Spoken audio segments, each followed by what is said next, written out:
It is Monday, the 24th of February, 2025, and today I will be covering some controversial topics, and I think there's more of an appetite for it now. I'm going to get into my social media first and give you a tweet or an X, whatever it was, from Speaker of the House, Mike Johnson. And it seems like people, again, like they may be more open to looking at past events, what actually happened, and realizing that they were coming at these situations with a very childlike awareness of history and events and things like that, including with 9/11, USS Liberty, Northwoods, January 6th, the Freedom Convoy, World War I, World War II, and the events that led to these wars and mass atrocities that were committed, et cetera, et cetera. And then even with COVID, right? There's been absolutely more of an appetite to look into what actually happened during the pandemic with the overinflated numbers and all that stuff. And, the debunked original trials, not aspirating needles, not addressing natural immunity, not addressing the waning immunity, and white blood cell count and T cell blood count significantly impacted by people that got inoculated. So much stuff. It seems like now there's more appetite. So for people that are going to be doing investigations into people that were involved in supporting and enabling and outright, like even with a two-tiered legal system and all of that stuff, look at my videos, look at the emails that I sent. All the references that I shared were medical, scientific, and government in nature, including the VAERS that came out from 2021 and 2022 from Pfizer alone, just from the UK stats. And talking about things like Bates. Like I've been saying this for years. And I'm just, especially in Canada, we are so censored. And it's really polarizing. So Speaker Mike Johnson, I just happened to see the full interview between Candace Owens and USS Liberty survivor Phil Turney. Then I began to research what really happened on 9/11 after watching a presentation by Richard Gage. I have to say I'm floored. I'm really realizing that I've had a very childlike understanding of history and the United States' relationship with Israel. So until I understand these things more fully, I will not be talking about geopolitics for a while. Feel free to screenshot this post, and I did. And it's just very interesting that he's like finally more open to the reality of the world and what actually happened and what you're supporting and enabling and why. And there are people that are completely dismissing survivors like Phil Turney. I've shared videos of his accounts of what actually happened that day, coming from a survivor's perspective, and so many other points that I've talked about regarding the size of the ship that was attacked versus what they alleged they thought it was, and the confirmation of the American flag being like center mast. An acknowledgement too of a confirmation that, and then also again attacking the friggin' life rafts. Like 90% of the life rafts were also attacked. Nowhere in there, and this was, and look at the time of day as well, right? Like broad daylight. Anyway, yeah. So Zelensky says the U.S. gave Ukraine $100 billion as a grant and not as a debt.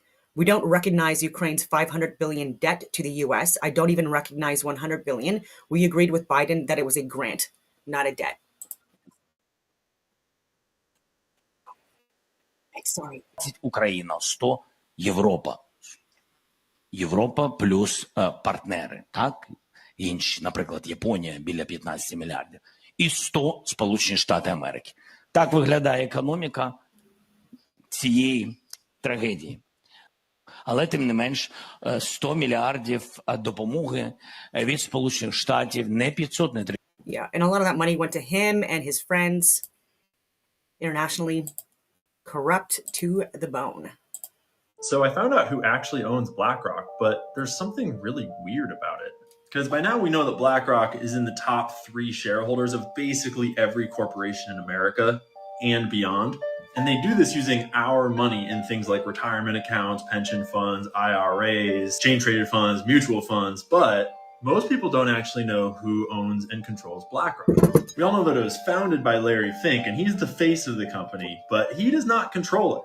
When you try to find out who does control it, you'll usually find this list, which is the top institutional shareholders. Vanguard, BlackRock, and State Street are right at the top, just like every other company. But this is not the whole story. Because if you dig deep enough, you'll find out that actually Merrill Lynch owns 45% of BlackRock. And they're considered an insider, so they don't show up on the top institutional holders list. This merger took place in 2006. So actually Merrill Lynch controls BlackRock in a big way. But who controls Merrill Lynch? Well, Merrill Lynch is actually a division of Bank of America because Bank of America bought them out during the '08 financial collapse. So who owns Bank of America? Well, nowadays, Warren Buffett is the top shareholder of Bank of America because he owns Berkshire Hathaway, which is his billionaire investment firm. I'm still not sure what this top one is, this 25%. That's an anomaly, and I cannot corroborate what those shares are, but I found these shares. This is a screenshot from Berkshire Hathaway's 13F where they tell you all the things they hold. And I totaled up all of these Bank of America shares, and it equals 1,032,000,000 shares. That's 13% of Bank of America shares, equal to $33 billion. But I also dug in a little bit into where Bank of America came from and who founded them. And all modern banks are crazy histories of mergers and acquisitions and banks changing their names and merging with other banks, probably for no particular reason. But Bank of America traces its roots back in two different directions, one of which we're not going to talk about. And the other one is back to this Italian dude named Amadeo Giannini, who acquired what was then called Banca di America d'Italia. Sorry for that accent. Over the years, it changed its name to Bank America, and then in the biggest merger in history, merged with Charlotte-based Nation Bank in 1998. So I just thought it was interesting that half of the lineage of Bank of America was founded by this Italian dude that got really into Italian banking back in the early 1900s, you know, when like there was a certain Italian organization that was doing a lot of things with money back then. I'm sure it was all above board though. Obviously. But anyways, back to the weird thing that I can't figure out. Bank of America owns Merrill Lynch, who owns the vast majority of BlackRock. But they don't have anyone on the board as far as I can tell. So I found out who actually owns BlackRock. Hey everyone, Michelle. She's great. Hey everyone, Michelle Ferrari here, Member of Parliament for Peterborough Kawartha. Please share this video I'm about to share with you. And if it doesn't horrify you, if it doesn't make you angry, if it doesn't make you want to scream, it should. This is the latest headline posted a couple days ago by National Post and Toronto Star. But National Post, it says, Liberals want to nearly double CBC funding as an investment in national security. Oh my God. The Liberals want to pay off CBC to control their messaging. This is the hugest conflict of interest I can't even describe to you. Anyone who has any background or any knowledge of journalistic integrity should be furious and screaming from the rooftops about this. The Liberals have a man that they've decided they're going to coronate their leader without ever being elected, ever. Okay, so he's never been an MP, he's never ran in a general election. Mark Carney is going to be coronated by the Liberals on March 9th, making him a prime minister. Okay, he'll step into the role of Justin Trudeau, which, by the way, he's been Justin Trudeau's top economic advisor for the last 5 years. He's Chrystia Freeland's godfather. He is the world ambassador of the carbon tax, believes the carbon tax is Chrystia Freeland's son's godfather. Too low, has openly said he will call it something else and embed it into legislation, and you will be paying even more for heating, groceries, life. And how are they going to get you to vote for this guy? They just bought off the media again. And this is the reality. This is the reality. You know, I tell you this because it's critical for you to go and make sure you're watching full videos. So Canada First Rally, Pierre Poilievre's full speech, an hour. This guy released all platforms, policies, ideas, you know, and where's the CBC coverage on that? Exactly. I don't know. Does it matter? Because they're...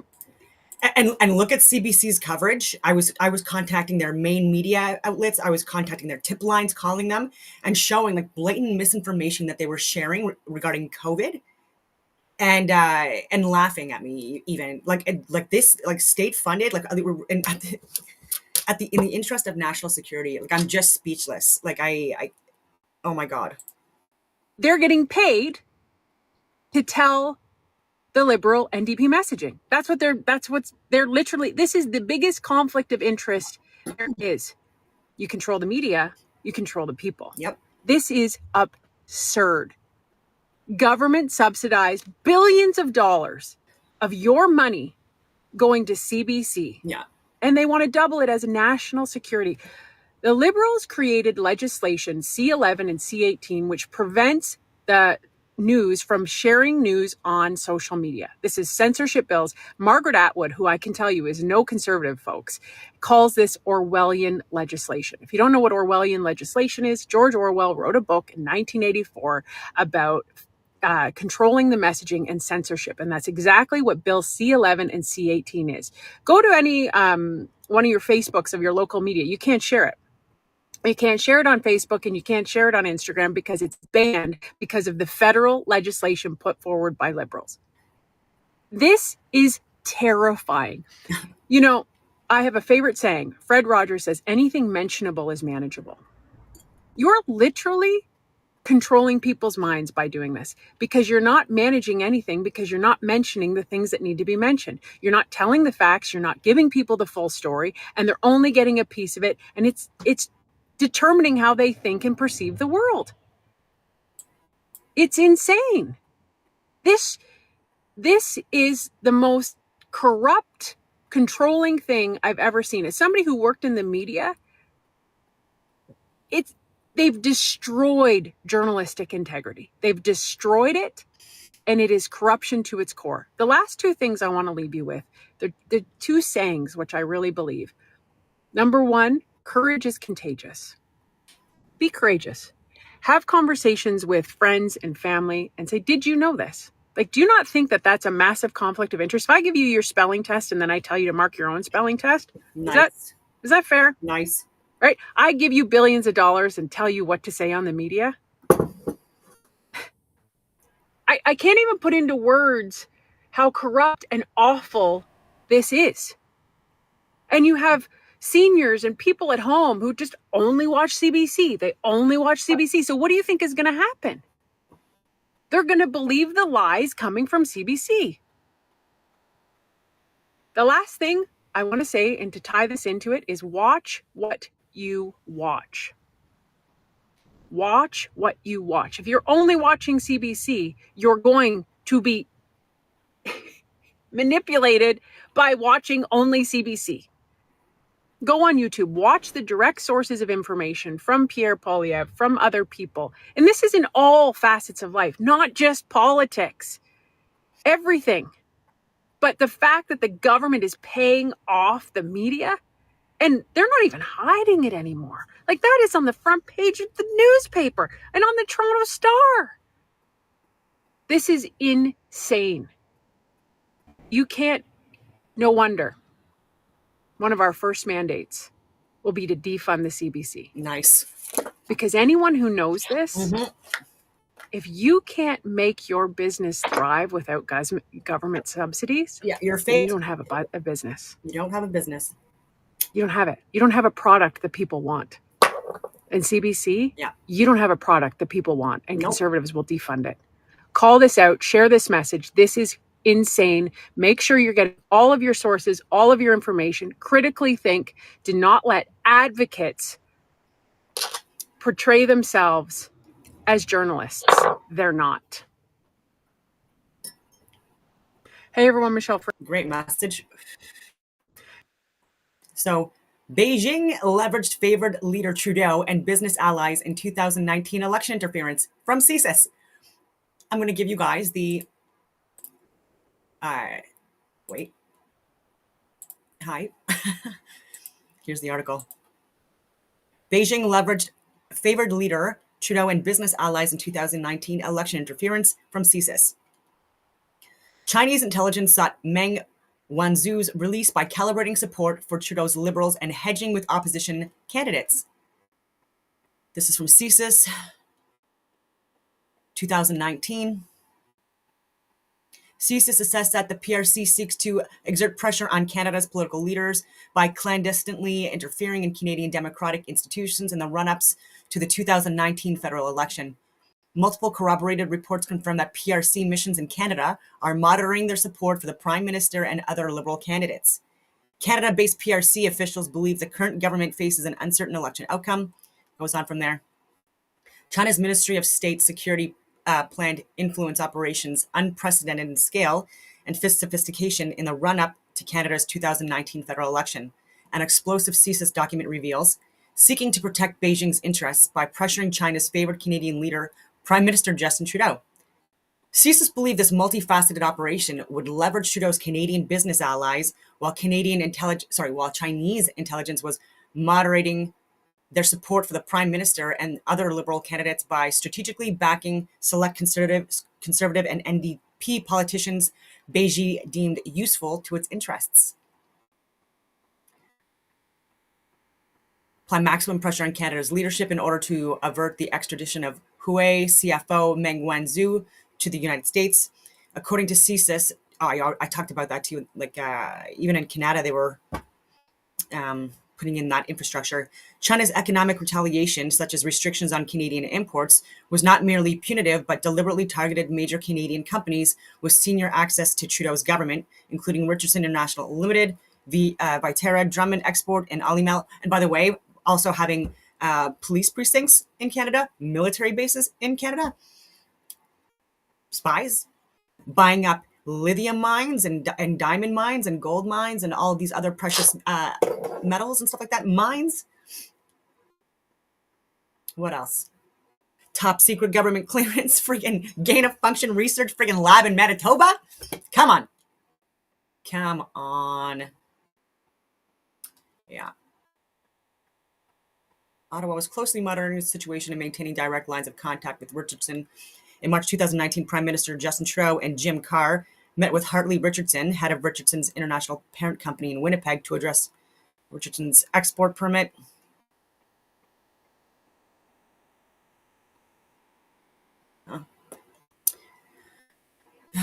Yeah.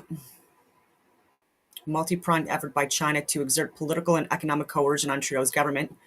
This campaign was anchored in three key strategies: using trade restrictions on key Canadian businesses to pressure corporate leaders with direct access to Trudeau into lobbying for Meng's release, engineering election interference to maintain a favorable Liberal government while selectively influencing non-Liberal candidates to ensure maximum strategic leverage, and weaponizing the detention of Michael Kovrig and Michael Spavor. I've talked about the Michaels to coerce Canadian officials into back-channel negotiations on the Meng case. Just years. They were political prisoners for years.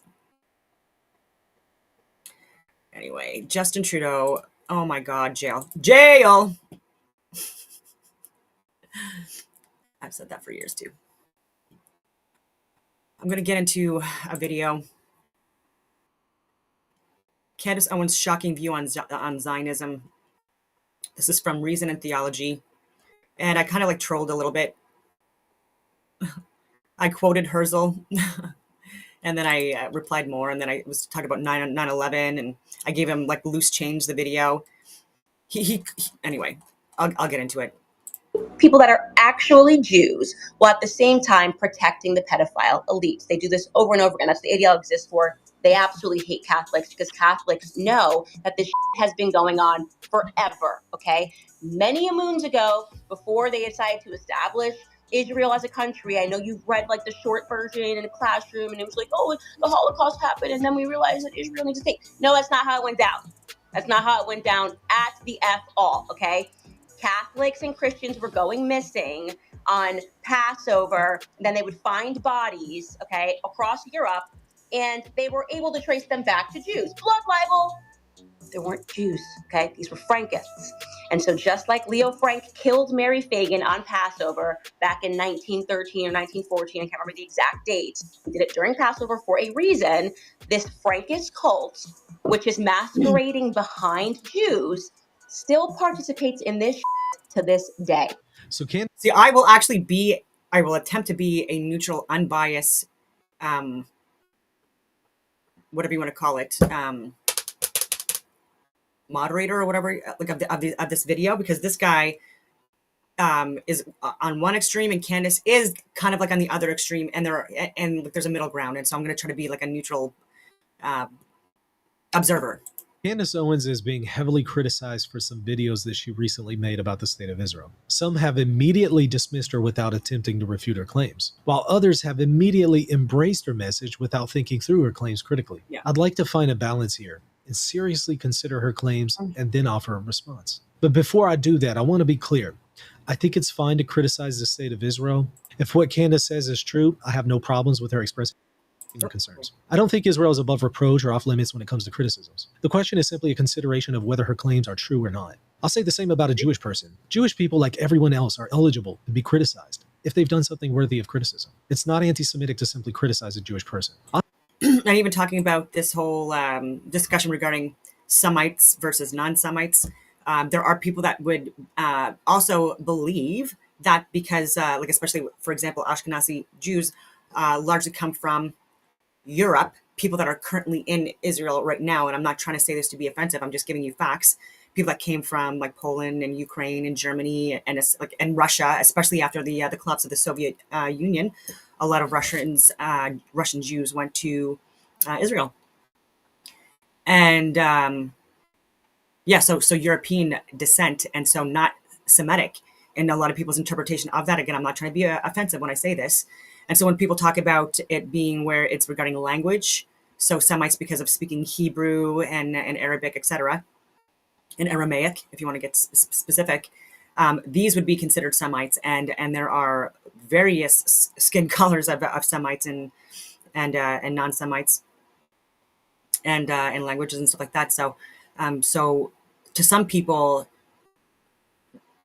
the people that are talking poorly regarding Palestine and not seeing like crimes against humanity being committed and overlooking that fact, when people are sharing information regarding what's going on in Palestine, we're getting classified as anti-Semites when Palestinians are actually Semites more so than people in Israel. And again, it's going to offend some people for me to say that, but I just wanted to get that out there. And the different breakdown is Ashkenazi, Sephardic, and starts with an M. Let me just scroll. I think I have it in my notes.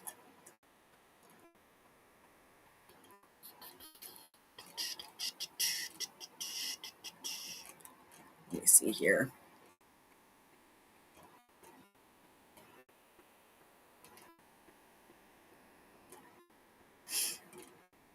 Bear with me.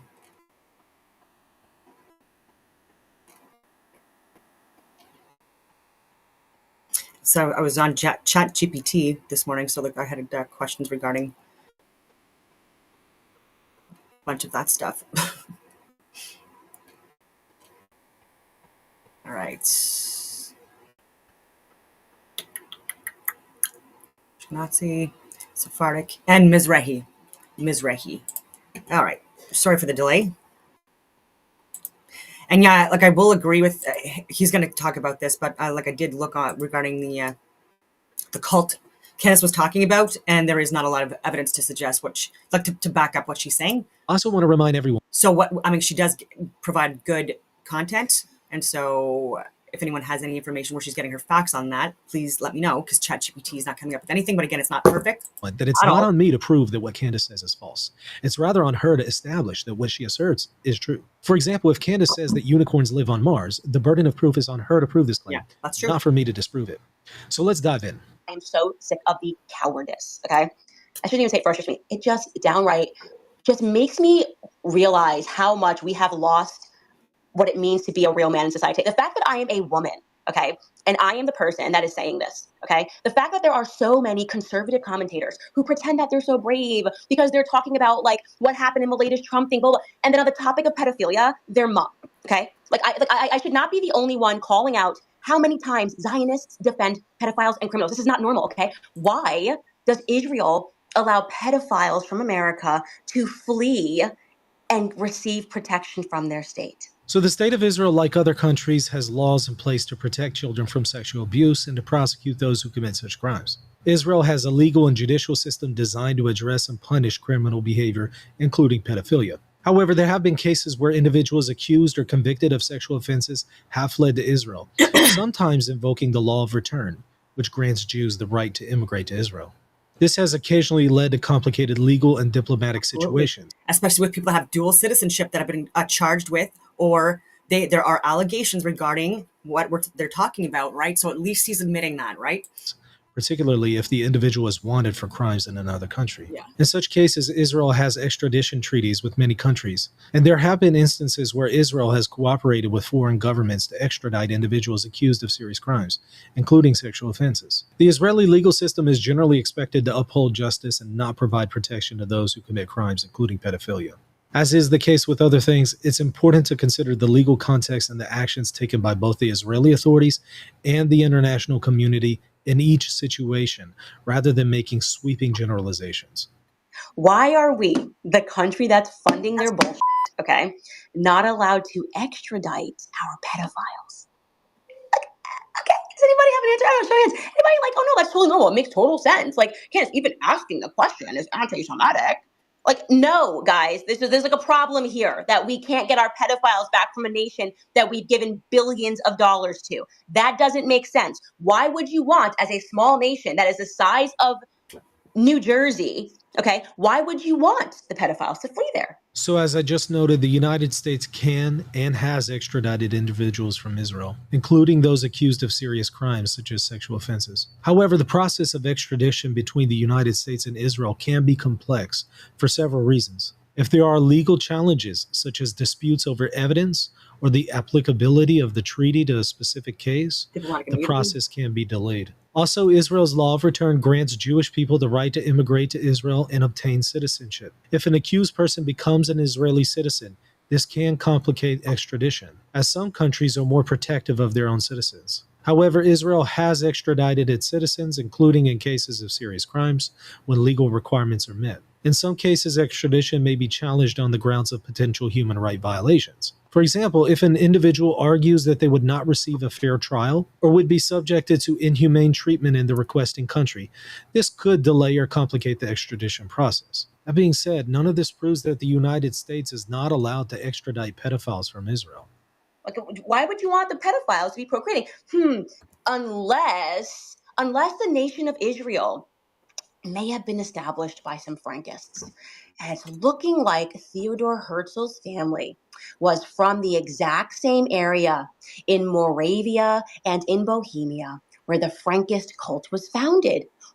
Crazy when you get into his family, that like maybe Theodore Herzl, who wrote in a book that he didn't care how many Jews had to die for him to get the state of Israel, like maybe he was not actually a Torah worshiping Jew. Like, I don't know. I'm just throwing out some ideas here. And by throwing out some ideas, I mean, I've read a ton of books and I figured it out. Okay. So was Israel established by Frankists? I haven't seen any concrete evidence that the modern state of Israel was established by Frankists. The establishment of Israel was primarily the result of the Zionist movement, which began in the late 19th century. The movement sought to create a Jewish homeland in response to centuries of persecution, including the horrors of the Holocaust during World War II, but not limited to them. The Frankists were followers of Jacob Frank, an 18th century Jewish leader who claimed to be the reincarnation of the self-proclaimed Messiah, Sabbatai Zevi. Frankism was a controversial and mystical movement that deviated significantly from mainstream Judaism, advocating for antinomian beliefs and practices.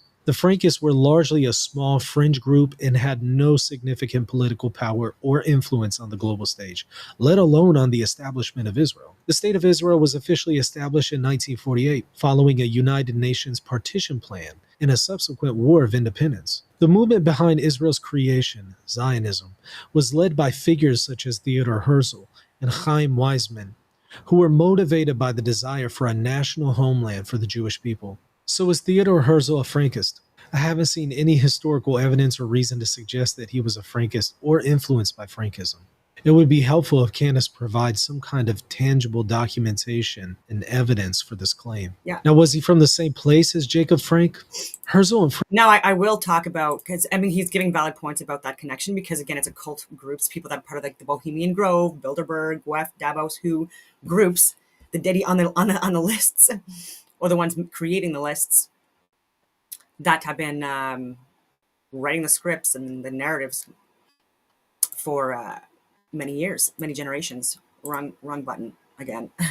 I will give some. So this is from Humanium and posted on October 22nd, 2024, exposing pedophilia and legal failures in Israel. Posted in Children's Rights, Exploitation, Human Rights Violence. Failures in Israel's legal system, particularly around pedophilia, expose deep-rooted justice and accountability issues affecting society. Offenders exploit Israel's law of return to evade consequences, with high-profile cases like Malka Leifer's highlighting extradition and legal obstacles. Despite minor reforms, stronger legal measures and international cooperation are needed to address these challenges effectively. Criminal exploitation of Israel's citizenship law. Many accused American pedophiles have fled to Israel, taking advantage of the law of return, which grants automatic citizenship to Jewish individuals and their families with minimum barriers. While criminal background checks exist, offenders can bypass these requirements in various ways, allowing them to evade justice. Walker, 2016. Jewish Community Watch, an American organization tracking these individuals, has been working to bring them to justice since 2014. They report over 60 suspects fleeing from the U.S. to Israel though they believe the actual number is higher due to limited resources. Lee, 2020.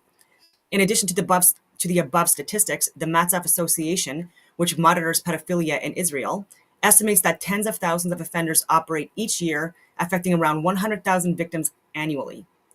In July 2020 alone, 22 pedophilia cases in Israel were reported to the media. Jean, 2020. Israel signed the optional protocol on the sale of children, child prostitution, and child pornography on 14 November 2001, and subsequently ratified it on 23 July 2008. This protocol is one of the 3 optional protocols to the Convention of the Rights of the Child, CRC, which Israel ratified in 1991, aimed at protecting all children, including those in the occupied Palestinian territory, from exploitation and abuse. United Nations ND. Although some steps have been taken, there is critical need for further measures to safeguard young children. High-profile fugitives in Israel, and so they talk about some high-profile cases. Thomas Zeran, the former head of Mexico's Criminal Investigation Agency, who was wanted for his role in the 2014 disappearance of 43 students and allegations of torture. Since fleeing to Israel in 2019, Zeran has lived comfortably in Tel Aviv. Reports indicate that Israel is unlikely to extradite him, citing procedural errors and Mexico's support for UN inquiries into Israel war crimes. Obel, 2023. Brian Singer, the director known for X-Men, who has been living in Israel and is planning a comeback with several film projects. Cool. Despite ongoing allegations of sexual assault involving minors, which he denies, Singer seems to benefit from Israel's favorable conditions for Jewish immigrants.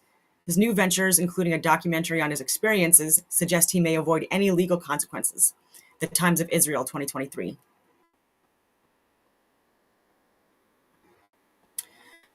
Oh my goodness. Prolonged scrutiny over severe allegations, including rape and it goes on. And anyway.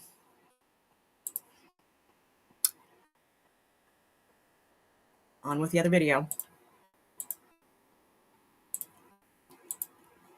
Okay, so there seems to be like more reports that we're able to corroborate regarding Candace, but regarding this Frank cult or whatever they want to call it, I also looked at it, but again, not for very long. And Frank were not from the same place, though they lived in different parts of Central and Eastern Europe. And if she's going to assert, well, maybe some of the family members and some of the ancestors of Theodore Herzl were from the same part as Jacob Frank, that's incredibly circumstantial at best. I'm pretty sure there are serial killers from where Candace is from. That doesn't mean that she has any affiliation with a serial killer. Also, did Theodore Herzl write that he didn't care how many Jews died for there to be a state of Israel? No, there's no credible evidence that Herzl ever wrote or expressed that he did not care how many Jews died for there to be a state of Israel. He was deeply concerned about the safety and well-being of the Jewish people, which was a primary motivation for his advocacy for a Jewish state. Claims that he So this is where I got a little trolly with him, because I actually quoted an actual quote from him, from Herzl. Quote, "If I wished, I could become a leader of a great movement. I would be glad to see how the Jews would rise to the occasion, but no one should imagine that such a state can be created without great sacrifice, without bloodshed. Expressed That's indifference right to from Jewish him. lives appear to be rooted in misinformation, distortions, or misrepresentations of his work. His writings and actions consistently reflect a concern for the Jewish people and a commitment to finding a peaceful solution to their plight. As the Candace's claim that she's Not read a ton peaceful. of books and thus has come to See, these now you're wrong, conclusions, buddy. sometimes books contain misinformation. It's important not to just be able to read books, but to be able to examine them critically, which Exactly. I'm not convinced she has done. I am just You see the hypocrisy in that too. So it's not hating on him, but like again, he's being hypocritical because I just quoted Herzl, and that's exactly what he said. And so he needs to start getting more in the books. like so over the idea that Israel is our ally and friend. If another person says that stupid statement, I'm going to personally punch you in the face. I That's am. kinda It's going to be crazy. me. That's a joke. Don't take this video off of Twitter. Wink. But like, I cannot stand the people that sound like bots, the spineless cowards, and I'm calling out all of you men, everybody who has a check mark and also has a penis and has not said anything about Israel protecting pedophiles or has said the statement like, our friend and ally, but can't justify a statement. I'm talking specifically to you. So if you're sitting there wondering, you're like, hey, I have a check mark and I'm a guy, and I have a penis. And I've never said, I'm talking to you. Yeah, it's definitely you. Like I'm talking directly to you. Okay. So we've got this friend and ally, and we're not allowed to ask questions about JFK's shooting or the USS Liberty. Yeah. So there doesn't appear to be any credible evidence to support the claim that Israel was involved in the assassination of President Kennedy. The assassination of JFK in Dallas, Texas on November 26th. Wait until oh my God, this guy's gonna get so embarrassed when the friggin' documents get released and you see the names of some of these people and who they believe they're affiliated with, right? But again, I don't believe that there's people like that are actually religious that commit these crimes, including the assassination of JFK and stuff like that. Like I think that these people are just not good people. Like I don't think they're part of any religious group, any cult, or anything like that. They're just terrible humans. 1963 has been subject to numerous investigations and theories. The official investigation conducted by the Warren Commission concluded that Lee Harvey Oswald acted alone in the assassination. In reality, Oh my God. The Warren Report. He's literally like, oh yeah, the Warren Report, believe it. Yeah, it's good to go. Oh my goodness. And then and we already know that there was a second shooter. Entrance wound. I've talked about that before. And yeah, I showed the reports, autopsies. I showed like the proof of like multiple shooters. I named people who were involved.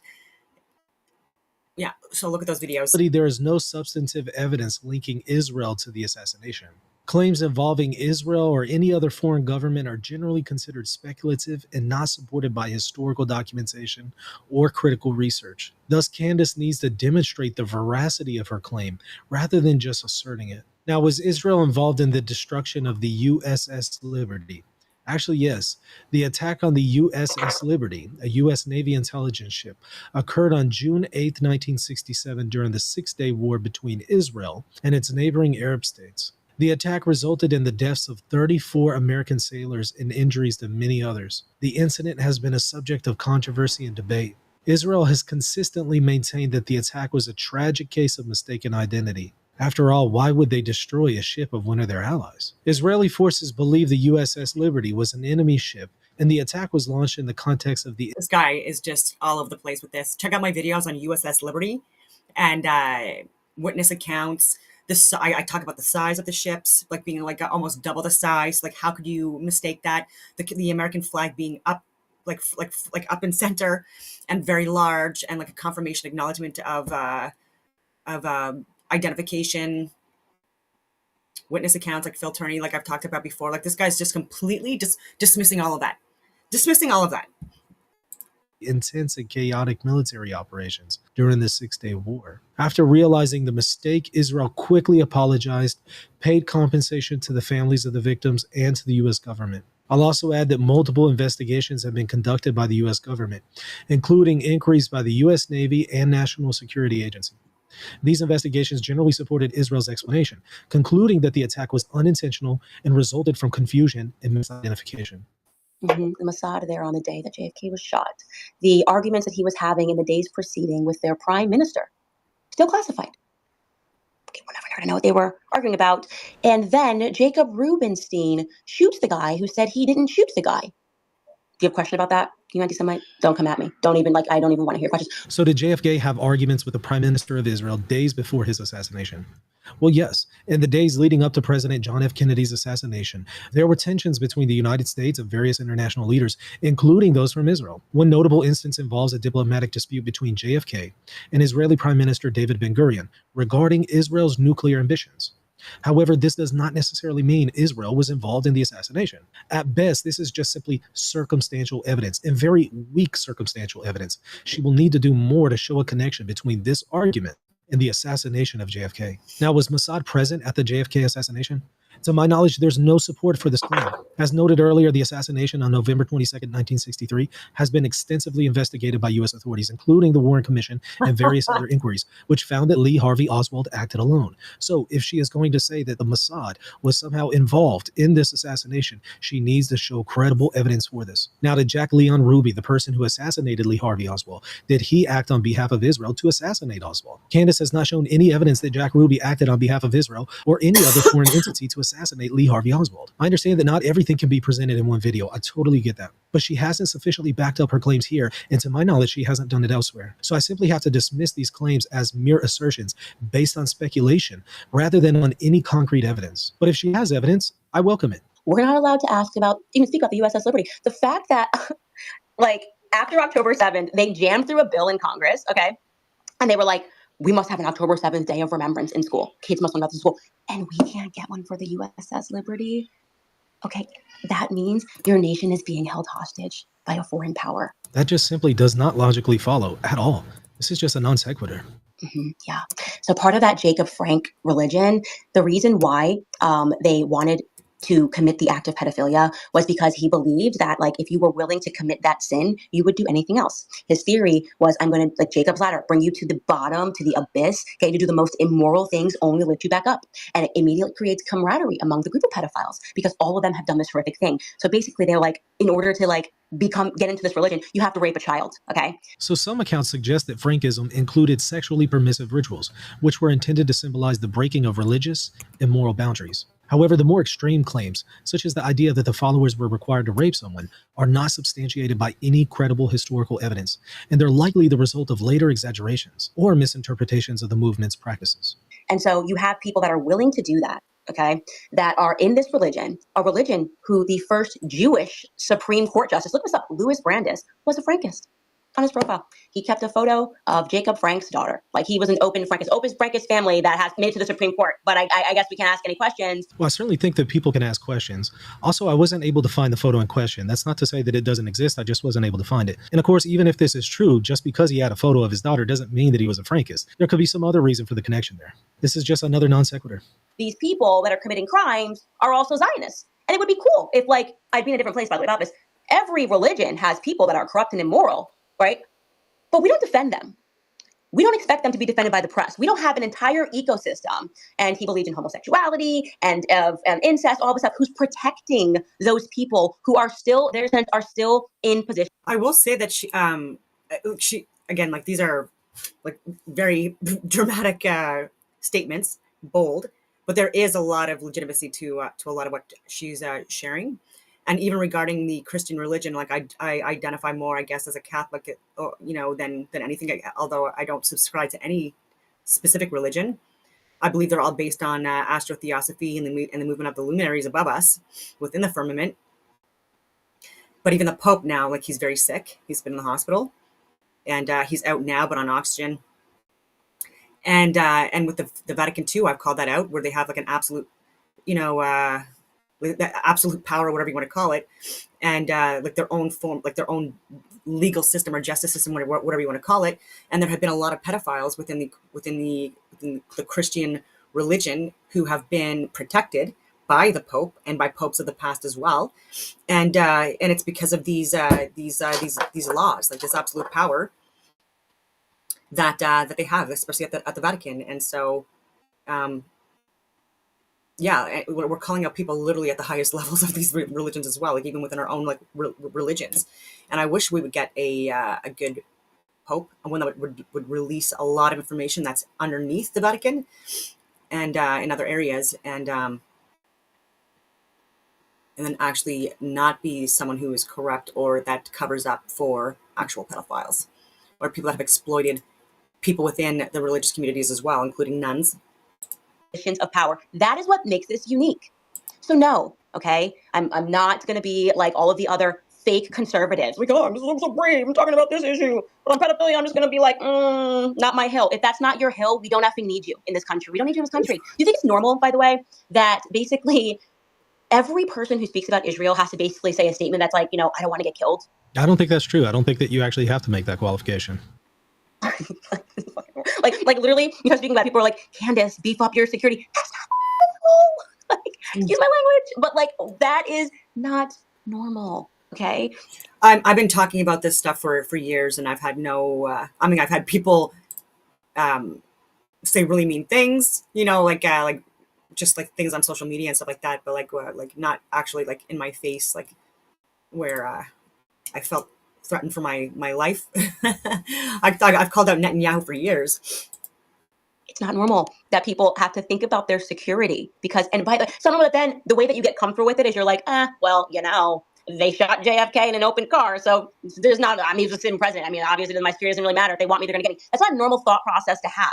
Well, I certainly agree that is not a normal thought process to have, but that might be an indication of the problem. It's not normal. We don't have that about any other country in the world, except for the one that, took over ours. And that's the truth. Okay. We are an occupied nation. And if it's going to take women like having to speak up and say that to make permission, like to give permission to men to do the same, then I'm happy to be the first person. Okay. I just want to be clear. Anything happens to me, blame the Zionists. Like 1000% blame the Zionists. Like let that be my parting words. Okay. The more you look into their little network of psychopaths, they all collude with each other. Just, the Zionists on the right are the same as the Zionists on the left. And it should be an easy litmus test for you guys. Like, speak to any commentator. If they are not willing to condemn Israel, if they say they're our friend and ally, and you ask a question about their defense of pedophiles, about Louis Brandeis, about all of these Zionists. And there are more Christian Zionists than there are Jewish Zionists.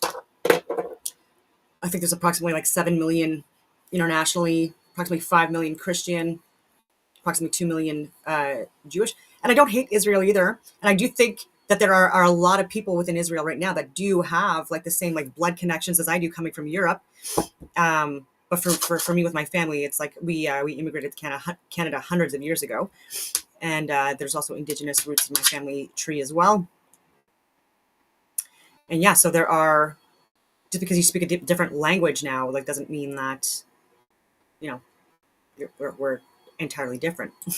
Anna Freud, the Sigmund Freud family, they have like a Tel Aviv University whole thing dedicated to them. If they're unwilling to say that, just don't support them. It's that easy. I'm not going to become the person, like Andrew Tate said something that really stuck with me. He was just like, at the end of the day, they're just going to rape your kids last. Like you're either going to be the person who dies on the hill for something that you believe in, or you're going to be the person that sits around and you do nothing until the snake wraps around you and squeezes out your family last. That's the truth. That's quite an either or scenario. So I guess there was no third option here. Those were the only two possibilities here.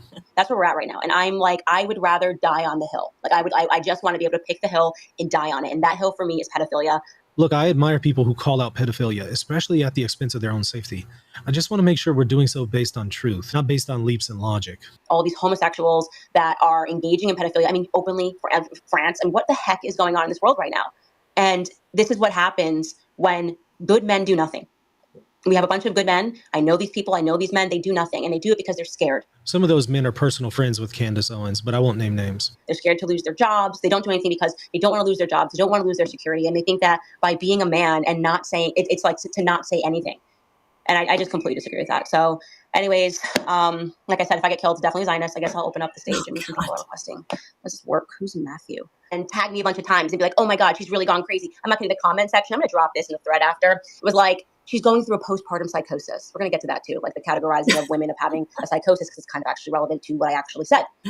So I'm going through this and I write under them, like, why would you? And of course, there's no video because when they lie, they just lie so boldly. It's like, it's just amazing to be a person in society that gets to pretend they're being the victim as they're punching you in the face, right? Like literally, like I'm punching Candace in the face while I'm screaming out that I'm the victim. That's Jewish on campus, right? So I've noticed some tendencies with Candace that seem to be worth considering. Candace often operates with an either-or mentality without considering the possibility of a third option. She also arrives at conclusions that appear to be based on long chain arguments in which each premise is assumed and asserted and builds on the other, but may not necessarily be true in its conclusion. This reminds me of the show Ancient Aliens. The show might present a jar from Baghdad and assert it was an ancient battery.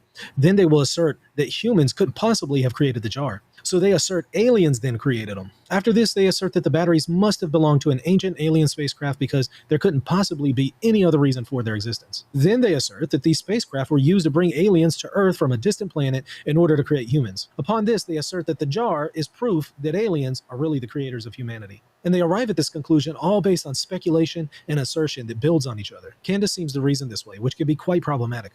Let me show you why. Let's apply this same methodology to Candace herself. In the video I just showed you, Candace's husband is pictured above Candace in a photo with Andrew Tate. Andrew Tate is accused of trafficking women. Therefore, Candace Owens is part of a ring that traffics women. Or how about this one? Candace is married to George Farmer, a Catholic. Candace recently converted to Catholicism herself. Her husband's father is Lord Michael Farmer, the Christian deputy chair of the Council of Christians and Jews. Therefore, Candace Owens is a Jewish Zionist plant in the Catholic Church. Pretty absurd, right? In other words, Candace repeatedly connects dots that don't necessarily connect, and she connects them based on speculation rather than concrete evidence. She does have a lot of concrete evidence, and so I will give her that.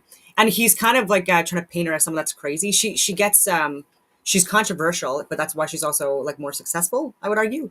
And the reason why she talks about like fearing for her life, if this is not based on nothing. If you look at the comments on so many of her videos when she's calling out certain things, like especially even with what's going on, calling out Brigitte Macron being Jean-Michel Trignon, she's like people are literally on her feeds saying like bump up your security, like how are you still alive, like protect yourself, like all of this stuff. Like she's literally getting bombarded with this stuff. And that's what she's saying. Like she's saying that that's not normal, that people are concerned for her safety. And like a lot of people writing these comments and messages, right? So like so there's so much proof of that. So like what he's saying there is like kind of misleading. And I will say as well that there's even people that it's very interesting that are sharing her information and they're appearing to like prop her up and stuff like that, but they're sharing like incorrect information. And so I'm getting on my friggin' feeds though, the people that are saying that she's saying in her documentaries, whatever you want to call them, that Brigitte Macron is actually Emmanuel Macron's father. Like, and no, I don't understand it. And there's so many people saying that. And like, it's useless. Like I'm going on some of these videos for the bigger platforms and I'm saying like she didn't say that. Anyway, older, like a school teacher that possibly took the identity of the sister Brigitte. And she's been out of the picture for many, many years, might be dead, and was a significantly older man that had 3 kids before starting to date Emmanuel Macron when he was 14 and he was 47. So not his father. Like, I don't know why people keep on saying that. I'm going to get into more controversial stuff now, but just videos that I posted very early on regarding what's going on in Israel and Palestine. This is going to be a long video. But Friday! Yes, November 17th, 2023. I've already made a video today. The weather is weird. It actually looks and feels a lot later than what it actually is. 2:37 local time, or if it was on YouTube. There's a lot of things I didn't get to mention. And it was already going to be a long video anyways. I wanted to share it. So look at that video. Now. And so enough about May and looking at me. This channel. Hank Swank 68.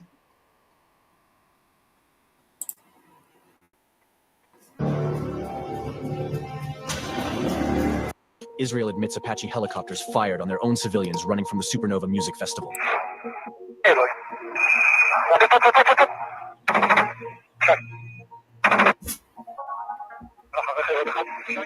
Tuval Iskapa, the security coordinator at Kibbutz Be'eri, said Israeli commanders made difficult decisions, including shelling houses on their occupants to eliminate the terrorists along with the hostages. Israel's military released footage showing hundreds of scorched cars moved from the Nova Music Festival, which it claims that Hamas attacked. The cars have been targeted with highly destructive weapons that Hamas does not own. An IDF soldier admits it was the Israeli who killed and raped their women, not Hamas. מי שחט, מי אנס, מי רצח, מי ערף ראשים, זה האזרחים, זה לא חמאס, זה האזרחים. זה מה שלא מבינים, שזה האזרחים. החמאס בא, פתח, הוריד חיילים והתקדם קדימה. מי שבא ואנס וביזז ועשה את כל הזוועות, האכזריות הזאת, זה האזרחים.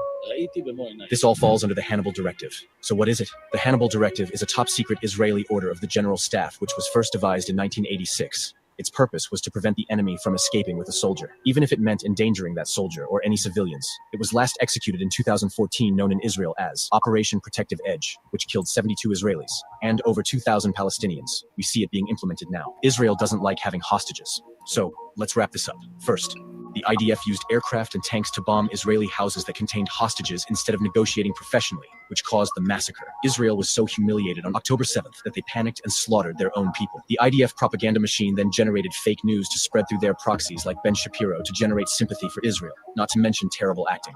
Incoming.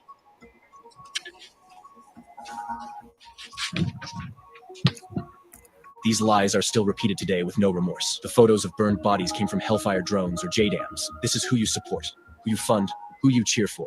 Those who would kill you in a heartbeat. Hi folks, it's nice to be back. And yes, I'm still on this same topic. I'm on this topic because I think it's incredibly important. This topic is affecting the world in so many ways and is going to be used to affect the world in so many ways. And it's important to look above the whole thing as well, as much as you get immersed in what's happening. And that's what we do. I have friends on the ground in Gaza. My friend Nadal, I didn't hear from him for 16 days, and then I heard from him again. That was 5 days ago, so I'm still hoping he's okay. But things are ongoing, and it's rapidly progressing, and it's just disgraceful what's on there. But like I said, folks, it's going to be used to affect the world in so many ways. There's a bigger plan here. And even if there are elements within Hamas at the lower levels who are genuine freedom fighters, and they are, folks, let's face it, the people in Palestine are fighting for their lives right now. Those at the top are controlled by the same people that control Bibi Netanyahu, and it's a much bigger play here. I mean, they really want to genocide the people of Gaza. This is a little gift for Israel. You get Gaza, just let us play this big play, which is all part of the same thing. That's why they've got all the battleships there. They've got everybody ready, just waiting for Iran to respond. That's why there's been all this talk of it's Iranian-backed rebels, Iranian-backed Hamas terrorists, when it's not. The Hamas people are very respectful, actually, folks. None of the atrocities that you're hearing are true. All of the stories that you hear about beheaded babies and raping women and all this sort of stuff, it wasn't Hamas. These all have been retracted by the Israeli government. And as you saw in that opening clip, there's Israeli soldiers that are admitting that it was Israeli citizens who were taking the opportunity to rape the other Israelis. Most of the houses were shelled by Israeli tanks. The people were strafed by Israeli helicopters. It was Israel who did it most of the time. You've got to wonder what got the lower levels of Hamas even involved in this. Like I said, I'm sure the higher levels, it's all part of the same thing. Maybe perhaps some sort of a hostage exchange or something. I mean, that's the only reason Hamas ever kidnaps Israelis. When there's ever been any of these wars like back in 2014 or any of this sort of stuff, when Hamas kidnapped Israeli soldiers, it was to have as a bargaining chip. Now you've got to stop bombing us. We've got one of your soldiers here. So let's talk. So, when they went in and they kidnapped something like 290 hostages, of course the number keeps going up. We're seeing endless progressions of child's faces everywhere. Israel claiming all these children have been kidnapped. It's ridiculous. But anyway, you've got to question why they went in and kidnapped 290 hostages. Was it because they thought they were going to enter into some sort of prisoner exchange with Israel? Because Israel currently has about 10,000 Palestinians held in jail without charge or trial, men, women, and children. They just kidnapped off the street, mainly in West Bank, and puts them in jail. I mean, was that the bargaining chip that Hamas were looking for? Was that the plan? I mean, whatever it was that coerced them into this, I mean, it was definitely a trap. And it definitely couldn't have happened without Israeli help. It was an inside job, folks, absolutely. But the genocide continues. I mean, everything is a target. Everything always has been a target. And with so much propaganda still. But if you think everything isn't a target, we'll question why Israel would be using white phosphorus. Nice.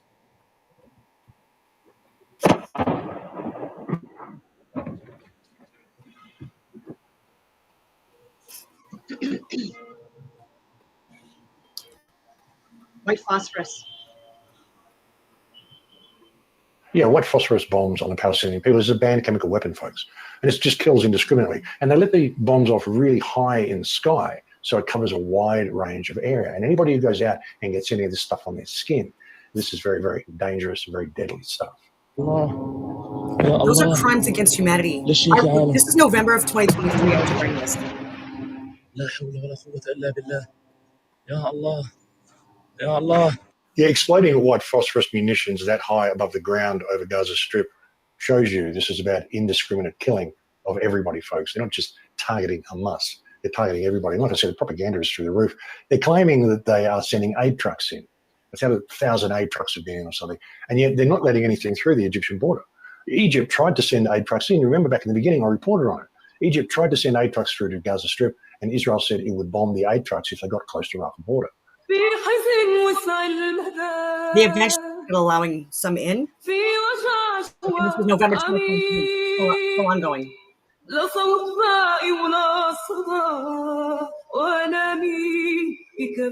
And now it claims it's sending aid trucks in. Over 1,000 aid trucks, they say.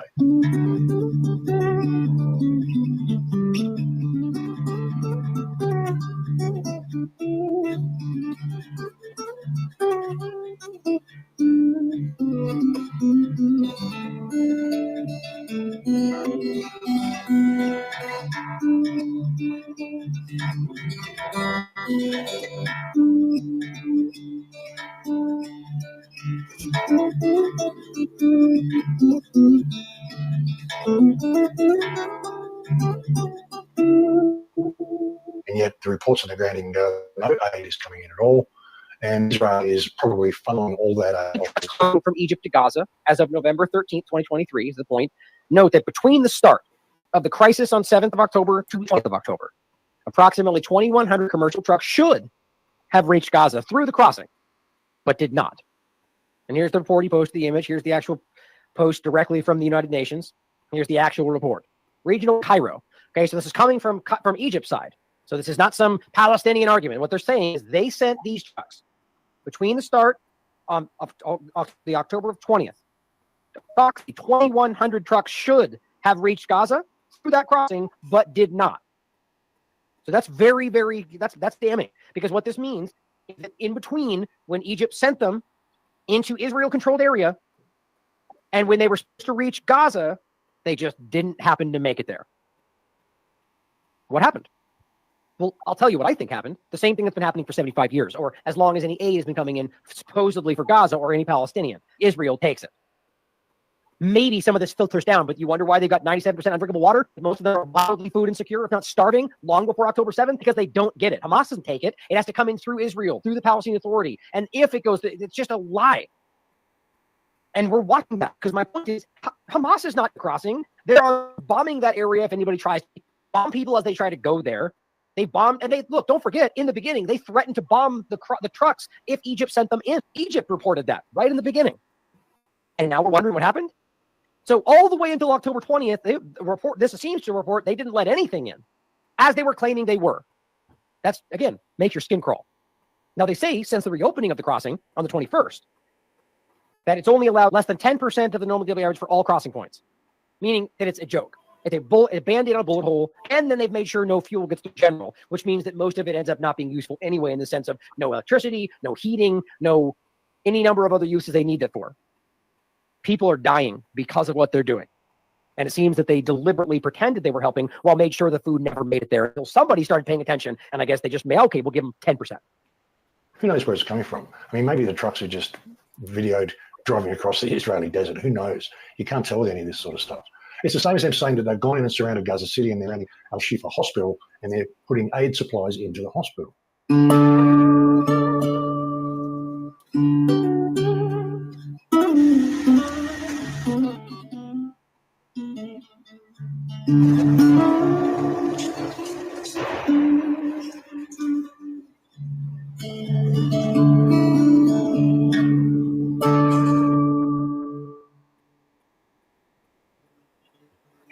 At that video, folks, those aid supplies are obviously being loaded onto a truck.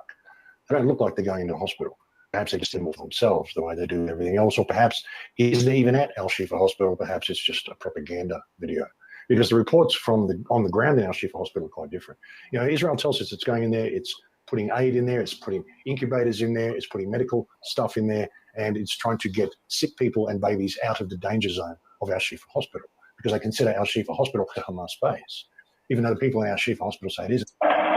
Tonight, as Israeli troops push deeper into Gaza City, desperation and despair at the city's main hospital, now surrounded. Dr. Ahmed Mukhalalati runs the Al-Shifa Hospital's burns unit. Are you inside the hospital? I am inside the hospital. You can hear the background. It's like bombardment, the bombing of the hospital. From both sides, a lot of gunshots. He says power outages and a lack of essential supplies jeopardize the remaining 700 patients. According to the Palestinian Health Ministry in Gaza, at least 16 have died due to a lack of oxygen and medicine, including 3 babies born premature.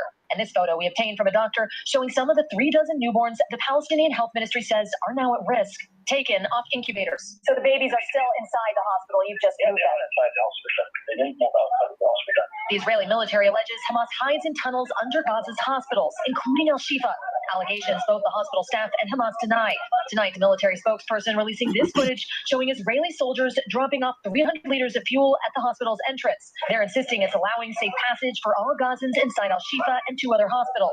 Prime Minister Benjamin Netanyahu telling NBC's Meet the Press. So far, they moved a few patients, not enough. I hope more will move. But hospital officials say the fuel given is a fraction of what they need, and that no one is being allowed out of Al Shifa, not even the dead. Sunday morning, a deadly airstrike in the south, where tens of thousands of civilians have been told to evacuate. Aaron's with us now. The Israeli military, Aaron, says Hamas is exploiting these hospitals, using them as shields, essentially. What are doctors telling you?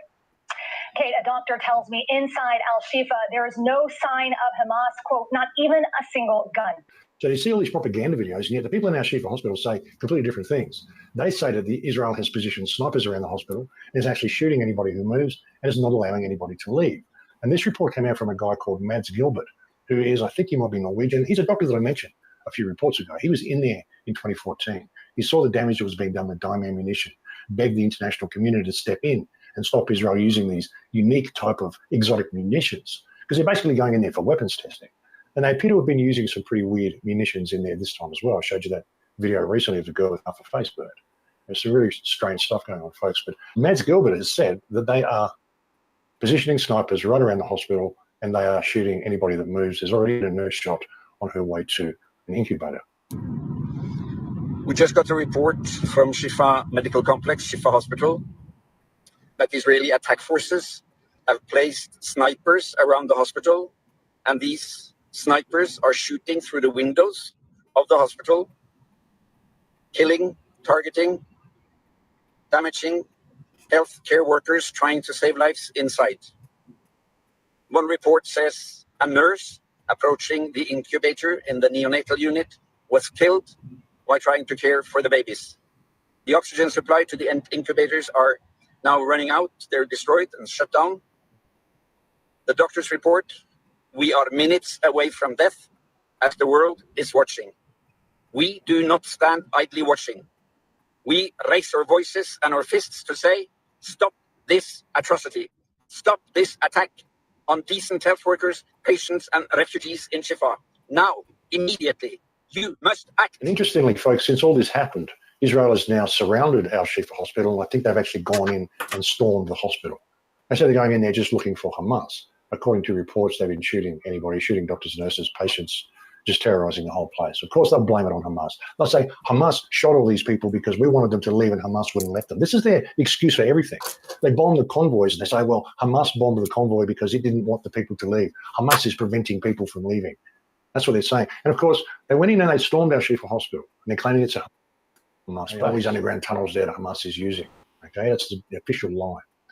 Now, they went in there, as the time I'm making this video, it's about 14 or 15 hours ago, they went in there and they still haven't released a report of what they found beneath Al Shifa hospital, whether it was really an Al-Qaeda base or non-Hamas Bay.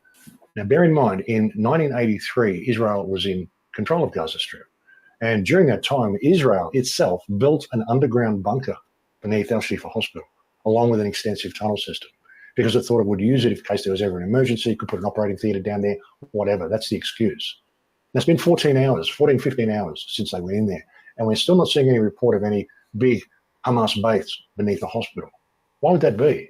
You know, if they actually found a base, it would be on the news straight away. You'd be seeing it plastered everywhere. Look what we found. We were right. But it's been 14 hours. And like I said, Israel already knows there's a bunker and an extensive tunnel system down there because they built it themselves. Yep.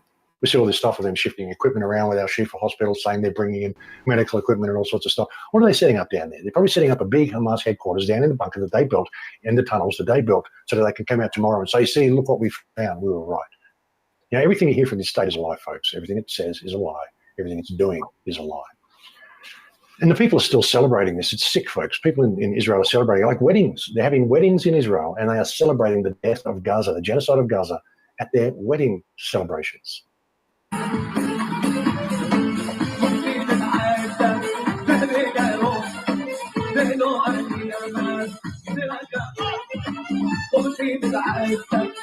Not him though, or these guys. He's expecting the army, the current army, to destroy Gaza, while he dances.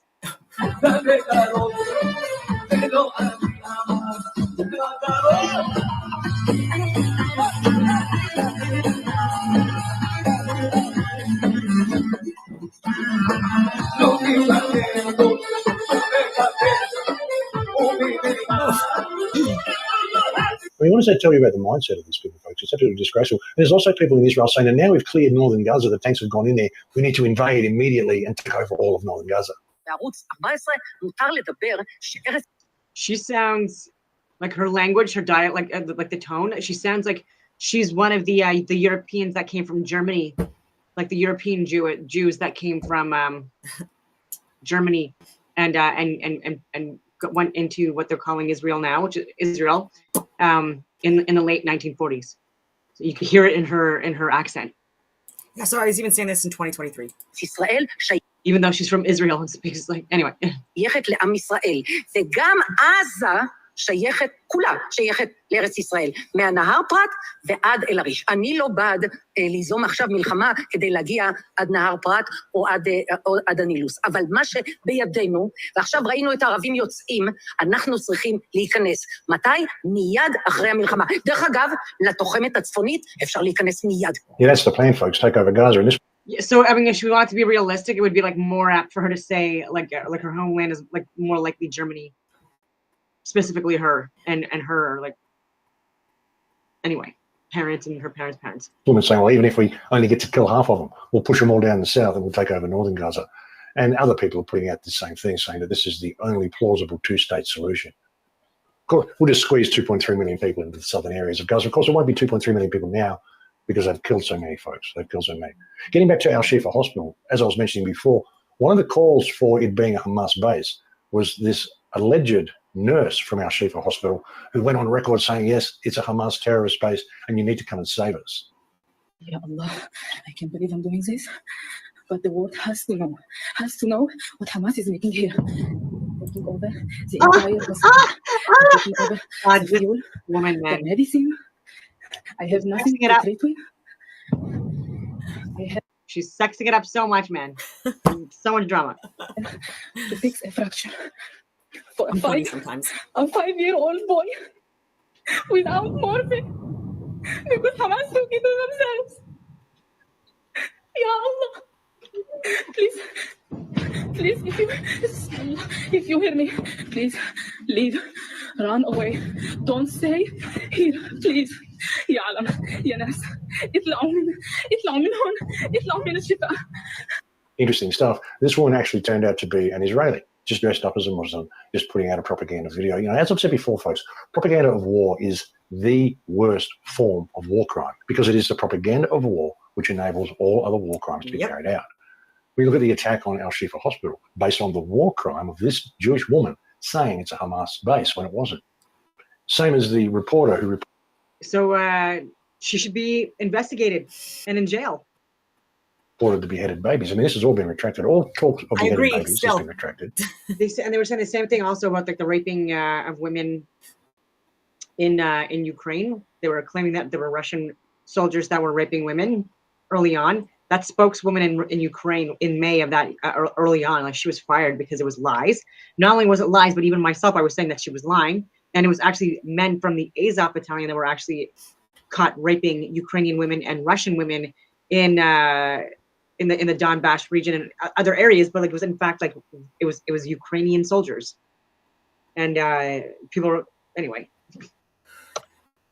Jail. All talk of rapes has been retracted. Mm-hmm. All talk of people being burnt in cars was retracted. Already, and yet still the propaganda. I was saying remember that propaganda that Dan Shapiro put out when he showed this alleged burnt baby that was apparently burned by Hamas, and people searched and found the original picture. It was actually a picture of a puppy that had been. I'm one of the first ones to call it out.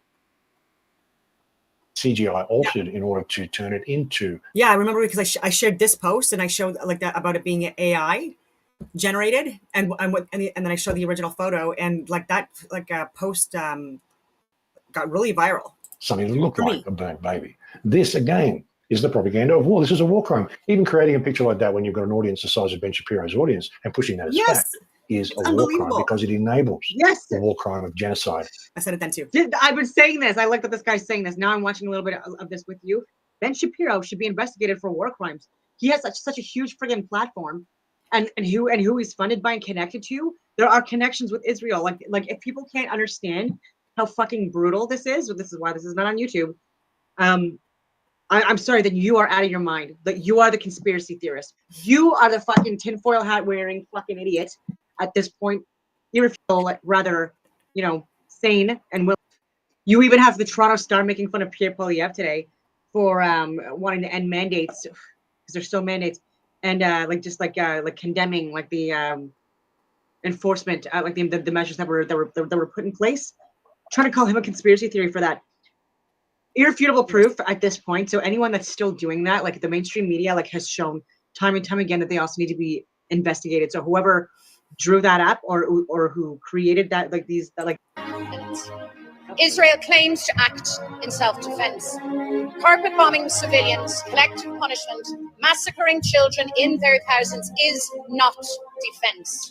The world sees Israeli actions for what they are: barbaric, hateful, cowardly war crimes. That is why the Irish government must take the lead and refer Israel to the International Criminal Court and send the Israeli ambassador home. Not me saying it. Yeah, it's good to see. There's also South Africa is calling for a closing of the Israeli embassy. Apparently, they already expelled their Israeli ambassador, and they're talking about closing the Israeli embassy as well. And a lot more countries need to do this. Now, Israel isn't going to survive this, folks. It really isn't going to survive.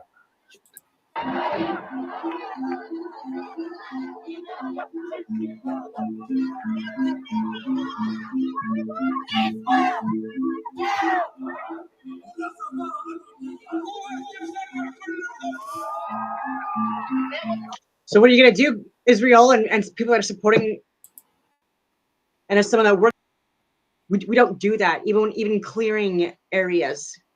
And to do this, blow billions of dollars annually that are not doing a great job, clearly, at all levels. And so I would take clearly like not even remotely that much money, and I've been doing a better job than these consultants and these people are like these contracts and stuff like that. So anyways, I'm still saying call me. On for 75 years now. It's time for Israel to stop oppressing the Palestinian people.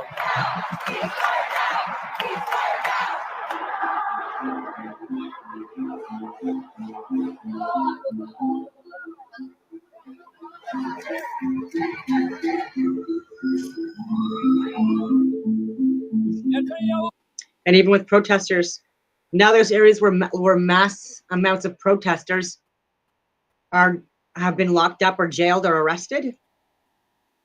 And so where do you put mass amounts of protesters and rioters? You could call these concentration camps. You can call them whatever you want. Naivety and ignorance. On the ground, no. It's fake. They didn't serve. They haven't been to war. They get this information out to people in government. Yeah, I was saying that even Netanyahu's sons, they haven't served in war at all. Like they're living comfortably on the billions of dollars, on millions of the billions of dollars that's getting funneled into friggin' Israel, and the lobbyists and the handlers and the people that are the heads up of the military pharmaceutical industrial complexes. Because clearly they're not getting it. Of second-hand embarrassment that I got after reading this. I think the pro-Palestinian rallies and protests are driving the Zionists crazy because they are now willing to pay $250 per person, and if you need travel expenses, we'll cover that too. Just apply here. This is so embarrassing. Honestly, if I was a Zion Nazi myself, I would definitely be switching sides, especially after reading this. It just shows how no one wants to be there. You know, the Zionists must be horrified at how far this has backfired. And it really has, folks. It's backfired in so many ways. I mean, they're getting away with genocide, and it's disgraceful. And that's why we need to keep talking about it, because it's important. The Palestinian people need us to keep talking about it, folks. And if this was happening to any other country as well, it would be worth talking about. It needs to be talked about. But like I said, the way they're going to try to play this for World War III is remarkable, and it's predictable. Now, many of us have been predicting this for a long time, folks, and we're seeing this all unfold. Perhaps that's the reason we're seeing so many Israeli war crimes made so public as well. And the list of war crimes just goes on and on. There was one guy, you probably saw the video. I mean, this is the level of disrespect they have for people. I showed you recently, they talked about the skin bank, you know, how Muslims and Jews believe bodies should be buried as whole as possible. So Israel goes out of its way to harvest Palestinian skin and organs all the time before it buries its victims. And Israel has the biggest skin bank in the world. Interesting, as I mentioned on that report, when I said, you know, you go back to Nazis doing and carrying out, or what they are doing and carrying out presence in Gaza. Passports for 10 days. And when we got interrogated at the end of the whole thing, we were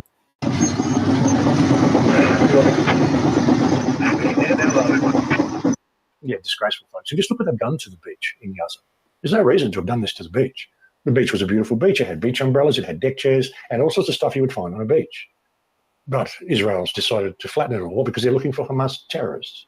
No, doing this sort of thing to a beach is not looking for Hamas. This is the act of a psychopathic mind, an act of a mind that simply wants to destroy things for the sake of destroying them, because that mind is full of hate, because that's unfortunately what so many Israelis are. But, you know, folks, it's even important to distinguish. I mean, you notice through all this, I don't say Jews, I say Israelis. You know, Israelis are the most programmed people on earth, but not all of them. And again, you can't hate all the Jews. There are thousands of Jews around the world that are protesting this, that are saying, not in our name. We don't approve of this. You shouldn't be doing this. Bibi Netanyahu needs to be arrested. There's a lot of people out there saying that, so you can't hate all the Jews. What you can direct your attention to is the programming of the Israeli people. That's the problem. You know, and like I said, there's a bigger hand here. And look where this is going to go. Has anyone seen any of Trump's recent videos? Have you seen Trump's video, his latest election video? Before thousands were brutally killed, including Americans. Before Iran helped Hamas plan the attack, killing Americans. Before Biden gave billions of taxpayers' money to Iran, Trump played hardball with Iran, destroyed ISIS, kept the Middle East at peace, kept us out of endless wars through strength. History shows very plainly that evil only respects one thing: unyielding strength. When I'm back in the White House, our enemies will know if you spill a drop of American blood, we will spill a gallon of yours. President Trump, the strength we need to make America strong again. I'm Donald J. Trump, and I approve this message. Yeah, interesting stuff. Warmongering, shaking the sabers at Iran. And saying that looking at the situation here in Gaza, well, there's not much we can do. It's a religious war, and we need to just let it play out. They learned to hate Jewish people in the earliest forms of school, whatever their form of school is. But, you know, hate Israel. No, hate people. It's very hard. There is no hatred like the Palestinian hatred of Israel and Jewish people. Oh, and probably I have no idea. the other way around also. I don't know, you know, it's not as obvious, but probably that's it too. Shifa Hospital, all the hospitals, all the tunnels, and kill them all. It's about time. So sometimes you have to let things play out, and you have to see where it ends. And the sad part is there would have never been an attack on Israel, and there would have never been a counterattack on Gaza. Yeah. I mean, Gaza, what's happening to Gaza? It's just unbelievable. You've seen the images, No, it's horrible. No, it's horrible. Interesting perspective, folks. And it's not a religious war. This is a political war. Israel is trying to make it a religious war. You hear all this stuff, the Muslims hate the Jews. That's why they're attacking us all the time. No, it's a political war. Israel is stealing Palestine and will not acknowledge Palestine's right to exist. And it's stealing their country and exterminating and genociding their people for political reasons, to gain more control of more earth. That's why this is happening. And it's the Israelis who are programmed to hate the Muslims, to hate the Palestinians especially, because that justifies this genocide. Like I said to you folks, 35% of the population of Palestine is Christian. I mean, people question that. Well, no, according to statistics, 98% of the population is Muslim, 1 or 2% is Christian. Well, no, I don't see it that way, because I actually went there and I met the people and I saw the amount of churches in Gaza. Why would there be churches? There's at least 3 churches that Israel has blown up and bombed. Not anymore. Why would there be 3 churches in Gaza, just in Gaza City? The Greek Orthodox Church. If the place was only 1% or 2% Christian, what would be the use of all these churches? There's a lot more Christians in there than you think, and this isn't about religion. It is about religious hatred. It's a political war. It's being waged by Israel under the guise of a religious war. This is all Israeli propaganda. You cannot believe anything you hear. Respect and reverence for Judaism is personal. My daughter Ivanka and my son-in-law Jared are raising their children in the Jewish faith, always reminding me the important values and lessons we learn about leadership, resolve, and families in Jewish tradition. My administration will stand side by side with the Jewish people and Israel's leaders to continue strengthening the bridges that connect not only Jewish Americans and Israelis, but also all Americans and Israelis. Together, we will stand up to the enemies like Iran, bent on destroying Israel and her people. Together, we will make America and Israel safe again. Yeah, this is what we told you about Trump years ago, folks. These are concerns that I've brought up regarding Trump, even in 2023. The guy's a setup. He's an actor, and he's playing a role. And he announced Space Force, like the space agency, like in the U.S. Come on. Wouldn't it be great if people could Come on. just look above this whole thing?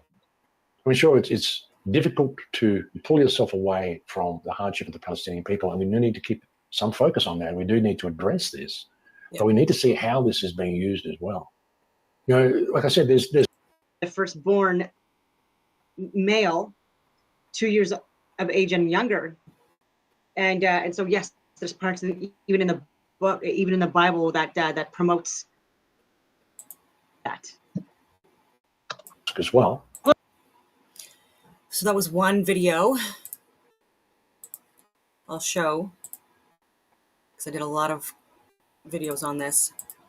Just when I just searched the title in my, just putting in Israel, you see over a year ago, but hiding, censoring Israel hostage interviews. So actual hostage interviews where the hostages that were being released were saying that it was IDF soldiers and Israelis that were the ones that were shooting on them, etc. Some hostages were actually even shot by IDF soldiers. I exposed the crisis actors, the role players. Breaking news on Israeli-Palestine conflict. Israel-Palestine, false flags, crisis actors, media propagandists. Yeah, so if you wanted to get, more accurate information on any event, I think that I have been like the most thorough and correct. Hello, everyone. It is Thursday, October 26th. This was I'll tell you. The 26th of October, 2023. 2023. No notes, off the cusp yet again. I've been up since 3:30 going on right now. So there are people that I work in and around that's in my community that do, even though I'm not working contracts for them, they do ask me what my opinion is on things and share my expert opinion, because I'm an international security analyst expert. And for those of you that have seen my resume, last few years have been spreading a lot of misinformation that has caused a lot of harm and death, unfortunately, not only to Canadians, but internationally, and they're refusing to look at this stuff.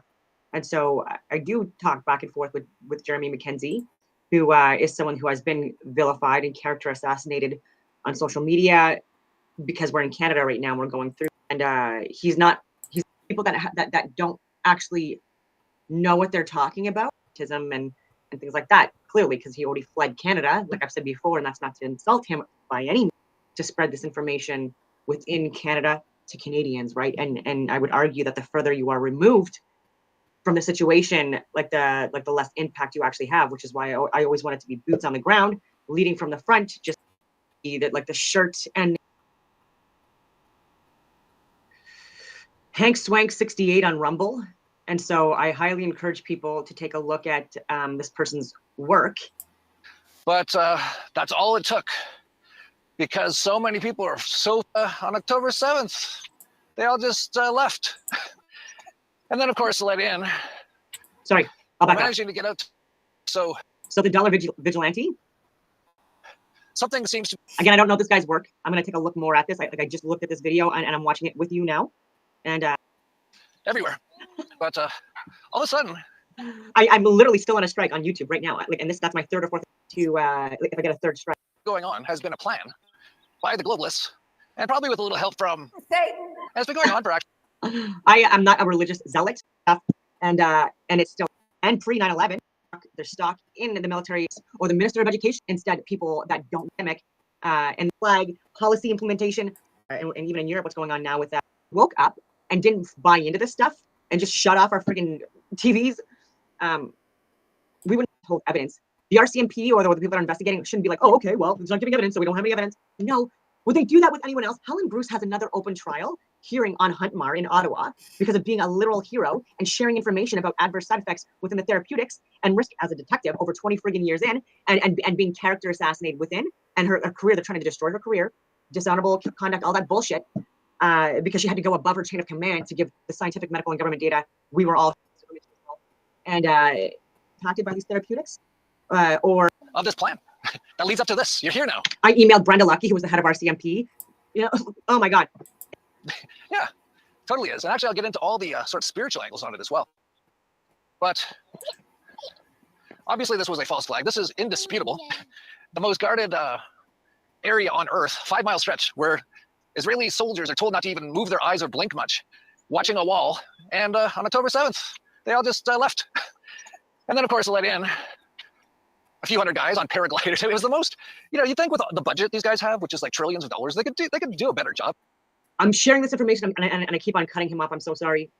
It's just because like it's like there's so many false flag events where there's actual lives being lost and attack and stuff like that. Like unless people to sit down and actually conversate with these people and do to who funds these frustrating.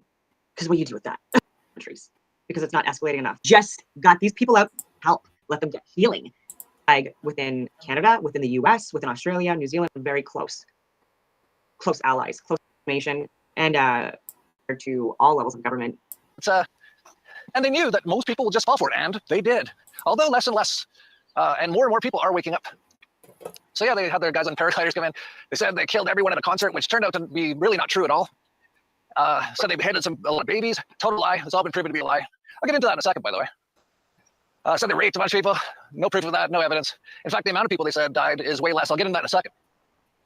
But that's all it took, because so many people are so full of hate and fear that all it took was like a really rinky-dink little operation. Like 9/11 took a long time. They had those Israeli Mossad guys in the towers like a year before, planting all the explosives. This is all well documented. The first one is that in the months previous to 9/11, a major renovation of the elevator system in both towers was undertaken.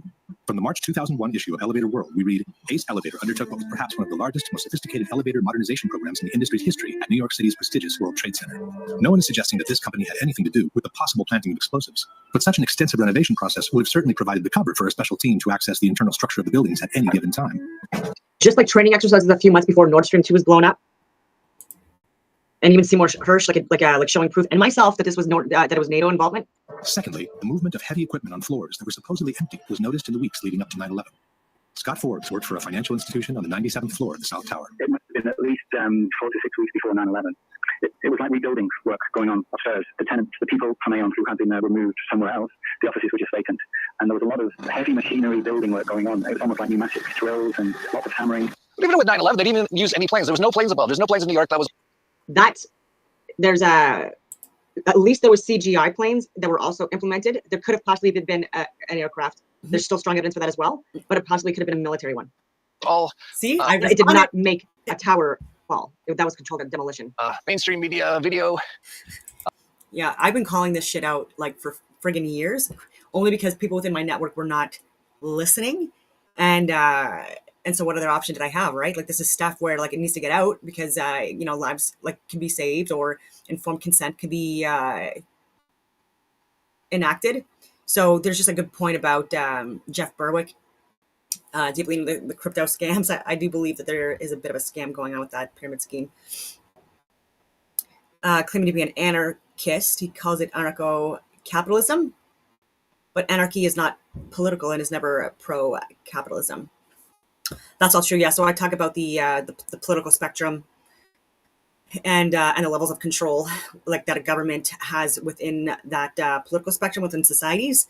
And I talk about the extreme left and the extreme right ends of the spectrum on the political sides are not good, especially when it's on the y-axis you have complete authoritarian control or authoritarianism, and then on the bottom end of the y-axis you have anarchy, which is absolutely no rules, no laws, none of that, no 10 commandments, none of that bullshit, which I don't think is bullshit. I think we need to be kind of like in the middle. I'm more libertarian in my views, and I do believe that there needs to be a government in place, but I believe that it needs to be functioning, efficient, and to also protect us from. There are extremes on the behavioral spectrum as well, right? You got the political spectrum, but you also have a behavioral spectrum. And there are deviants on either end, right? There are extremes in every society, unfortunately, especially the more developed a society is, and the more of a population, there are people that are more extreme, and so people need to be protected against these people, and rules and laws in place, and ages of consent, right? So when you look at anarchy, that also talks about that as well, right? Like, and so there would be no legal age of consent, and I'm going to reiterate that even like 20 more times. and so there would be no so if people murdered, raped, things like that, there would be no justice or legal systems imposed in order to protect it. I hope that makes sense. And capitalism can work, but I've shared in other videos as well, like the way we are profiting from capitalism in societies right now, it's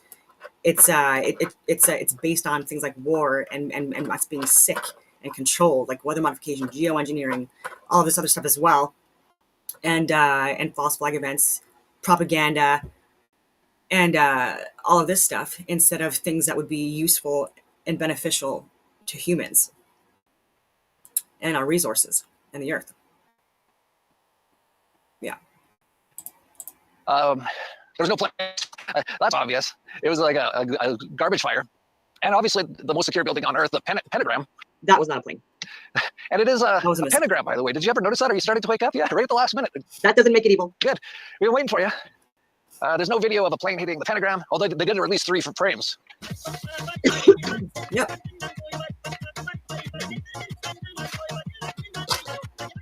Yeah, and in the 3 frames they released, there's no plane, because it was another operation. This has been going on for a long time. They've been doing this for a long time. But anyway, so they did that and got everyone into uproar and immediately started bombing an area that's mostly full of children. Half the people in Gaza are children. The average age is 18.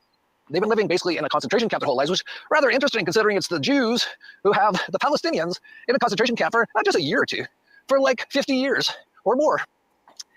And then, because most people have no wisdom and have no discernment and no capability to think, and because they go into fear and they have tons of hate inside of them, most people cheered on as they just began bombing. This is actually heinous. It's one of the most heinous things I've ever seen. I'm not even going to play them. I haven't really played any of them. You know, like a lot of people would probably play them for the value, but it's too disgusting. It's fathers finding their babies dead, or babies finding their parents dead, in the most horrible ways. It's heinous. But you have a lot of people in the world cheering it on because of all the lies that happened a couple weeks ago. And not just that, they've actually been propagandized their whole lives, or at least the last 30 years, 40 years, since they did 9/11 and blamed on Al-Qaeda, which is the CIA and Mossad. This is all proven now. ISIS, which is Al-Qaeda and Mossad. But a lot of people still believe it. And a lot of people still don't even know what happened on 9/11. But these people all are cheering on, what is this? One of the worst genocides ever. It really is. And it's like live and happening, and people are cheering it on.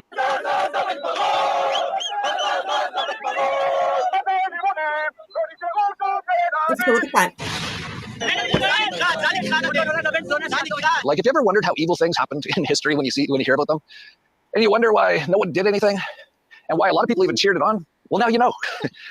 Most people are full of hate and have no ability to think, and will fall for anything. And these things are always super, super deceitful, especially done by basically the Zionists. The Zionists, that's all they do is super deceitful stuff.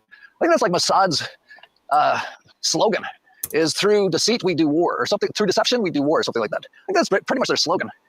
And it's true. They have been doing this for a long time. And if you're watching this and you're like, Jeff, you must be an anti-Semite. It's like, a Semite is like an ethnic grouping mostly of languages, which include Arabic and Hebrew. And so to call someone an anti-Semite doesn't even make any sense. But it doesn't have to make any sense, because they just put this word out there in Israel, and most people consider themselves to be Jewish. The fake Jews will be the ones doing all this stuff, because they're not even real Jews anyway. These Zionists, like Netanyahu, his last name is Milkowski. He's from Poland. And all these people are from near Russia, actually, near the Ukraine, which is why they're doing all this stuff in the Ukraine. Because I think they've already planned ahead that they're going to destroy Israel in this World War III, which I'm just about to get into. And that's going to be their new place to hide out while they kill all the Jews, which aren't really even Jews, most of them. The real Jews, by the way, are totally against the Zionists. We as Jews want the world to know that Judaism means subservience to God. It means to observe, uphold the Torah. And the Torah expressly forbids to steal and to kill, and to torture, and to harm, and to oppress anybody, certainly not the people of Palestine. The Torah forbids that we are to have a Jewish homeland since the destruction of the temple 2,000 years ago. It's expressly forbidden even in an uninhabited land, and certainly not by stealing and killing and oppressing as the Zionists are doing. They've hijacked the name Israel. They've hijacked the Star of David and all our symbols. They made it an ersatz Judaism. It's a false Judaism, and they claim anti-Semitism if you oppose them. This is patently false. On the contrary, Judaism calls for the total removal of this occupation. God should help. This removal should happen speedily and peacefully in our days with a free Palestine. Jews around the world, invariably, true to Judaism, oppose this existence of the Zionist state of Israel in its entirety, and we hope... And even by me sharing Jewish hostages, Jewish, like former military, former intelligence, citizens, and even like religious figures condemning these crimes against humanity that people within Israel are committing against people within Palestine, I'm classified as an anti-Semite, and within my group as well, like because like people that watch my content, they're more, I would say, like right wing on the political spectrum, like whether it be like more Republican or conservative. It's just how it is, and very much pro-war with what's going on in Russia, Ukraine, and very misinformed with the actual events that unfolded there that got us into this war, involved like especially with funding and things like that, and even troops on the ground, and then with Israel and Palestine. And but like going off of a lot of misinformation, where even Article 5 was being pushed by the Chief of Defense Staff at the time to get us involved with like a NATO-led war, like a world war against Russia because of events that NATO was involved in, and Ukraine. And yeah, so when I started sharing information about like Russia, Ukraine, like a lot of people that I had done contracts with government, they didn't want to have anything to do with what I was saying or sharing, and then the same thing with Israel, Palestine when I talked about that, because again, like that was just like so controversial at the time, so yeah, like visceral responses in people. And pray to God the speedy end of the Zionist state of Israel. This is Judaism.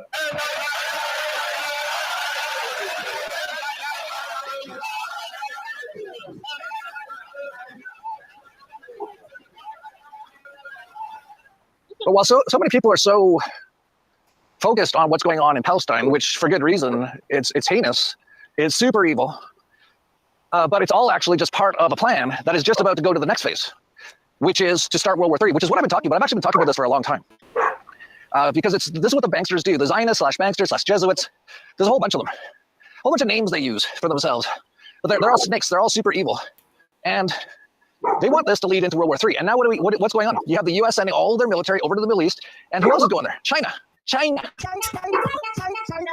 And the U.S. is talking nonstop about we've got to attack Iran. Yes, the usual thing. We attacked ourselves. Not basically the neocons and the Zionists did 9/11, and then they said it was done by Osama bin Laden. And the bin Laden family is actually good friends of the Bush family. The Bush family has had a number of documented business relationships or investments that overlap with the bin Ladens. George H.W. Bush, the president of the United States between 1988 and 1992. Yeah, bin Laden was a deep state radicalized puppet. Was a promoting partner or principal of a private investment firm called the Carlyle Group that solicited investments from the bin Laden family and won those investments to the multi-million-dollar scale. But these were like hedge fund investments. So you essentially put your money into a fund and you expected the Carlyle Group to reward you with a return. But in the course of soliciting and sort of managing those investments, the Bush family had direct contact with the bin Laden family during the 1990s. And James Baker, who was George H.W. Bush's Secretary of State, also seems to have represented the bin Laden family in the 1990s at the time when Bucker's branch of the family was trying to decide how to manage its interests in the United States as Osama went off the reservation. Anyone with last name bin Laden was the only people allowed to fly out of the U.S. the day after 9/11 when they shut down all the flights, because they knew what they were just about to do. They're about to blame it on Osama bin Laden. It had nothing to do with that. He might have already been dead at that point, by the way. Died in a military hospital, I think, of liver problems or something.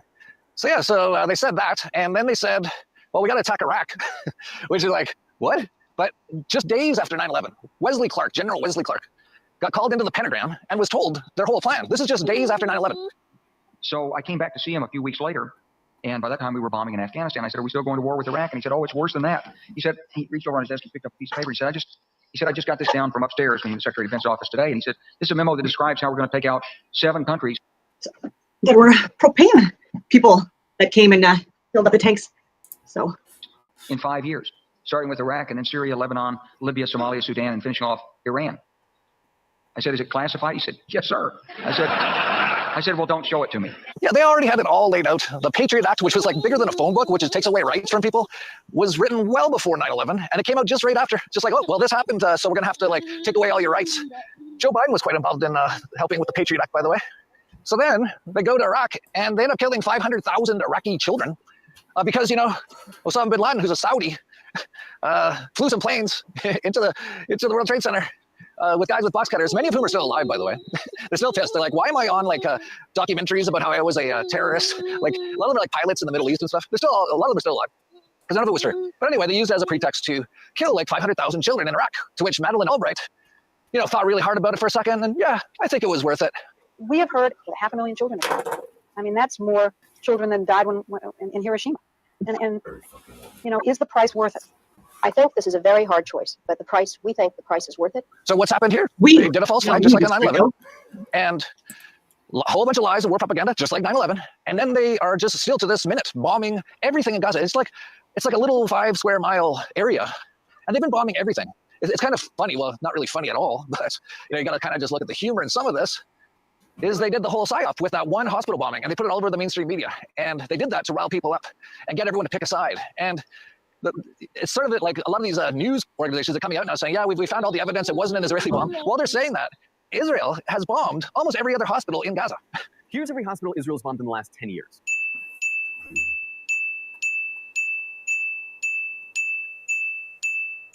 They bombed the UN headquarters. They're bombing every school. They bombed every Christian church because there's like 30% of the people there are Christian.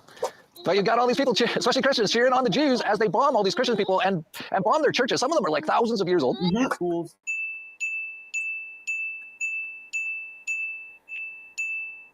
Refugee camps.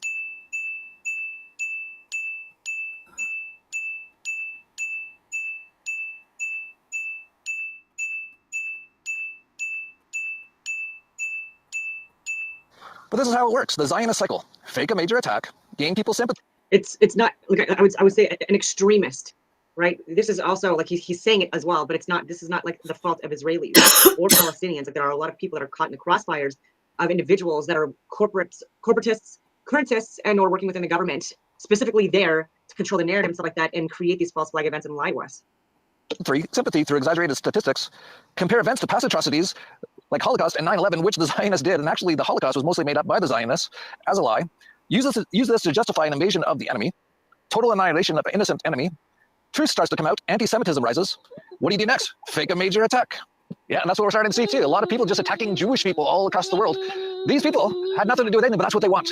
They want that, and they do this in order to like go, look, see, everyone hates Jews, so that's why we're trying to kill everyone. It's like, okay, but they're actually doing these things to make these things happen.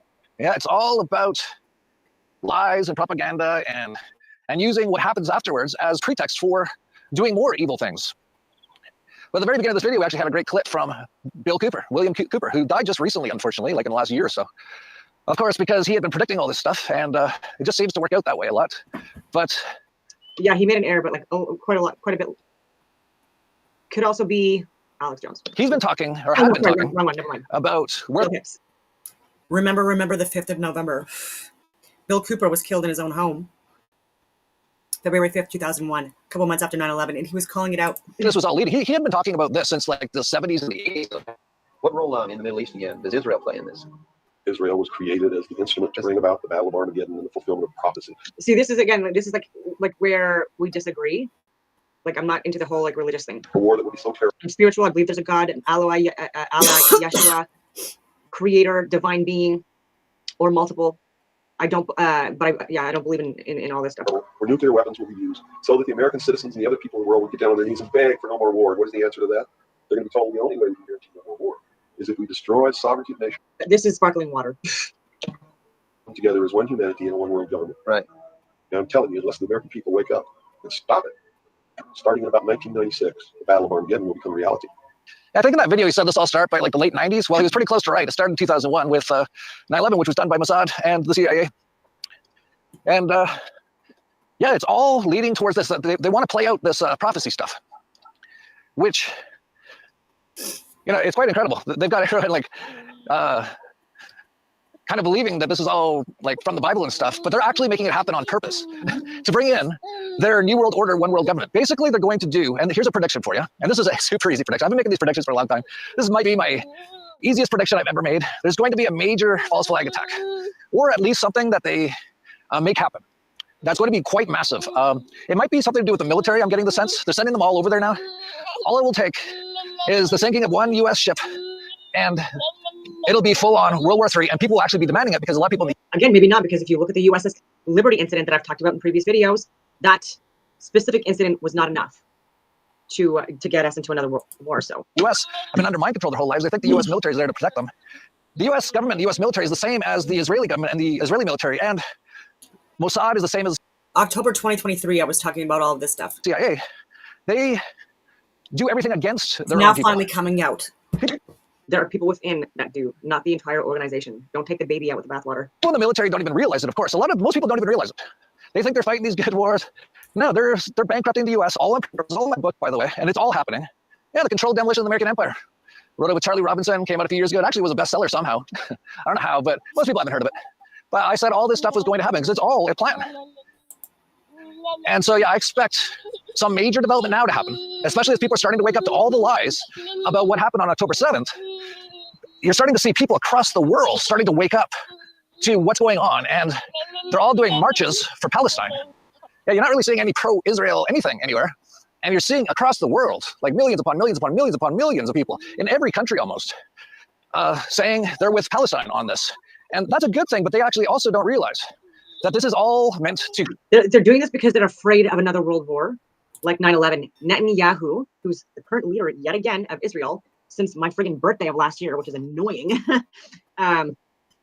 He lied to Congress about weapons of mass destruction to get us into a false flag event war. And look at all the casualties in the Middle East. People don't want that again. So unfortunately, this is where the backlash is coming from. And so and people are frustrated because the mainstream narrative, even people that are popular podcasters and YouTubers who get millions of views and TikTokers and stuff like that, they're making this so much worse with the misinformation. Even in my networks, on Signal and Telegram and other means, it's like people are so incredibly getting this wrong. I have shared information in these. Is to work on yourself, get rid of all your hate and your fear, become completely connected. Get ever send them one penny. It's financing terror. It's like a current in a river. That's why they call electrical current. So every time you use their currency, not only are your hands kind of bloody and dirty, but you're giving them your energy. And it's starting to come out now. And that's why I think they're going to have to do their next big thing. I think it's either going to be attacking Lebanon. You know, Israel attacking everyone right now, just so you know. They're bombing Syria. They just bombed the Syria airport again. Like, does no one see what's happening here? They're bombing Lebanon.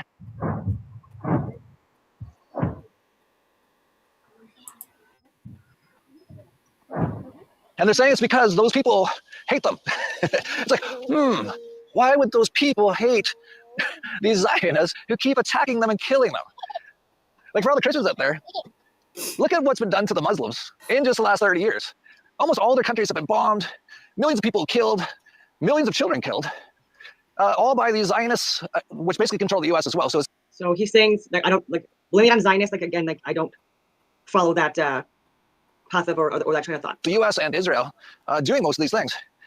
I think Jesus had a thing, like, wasn't that Jesus who said that? Put your foot.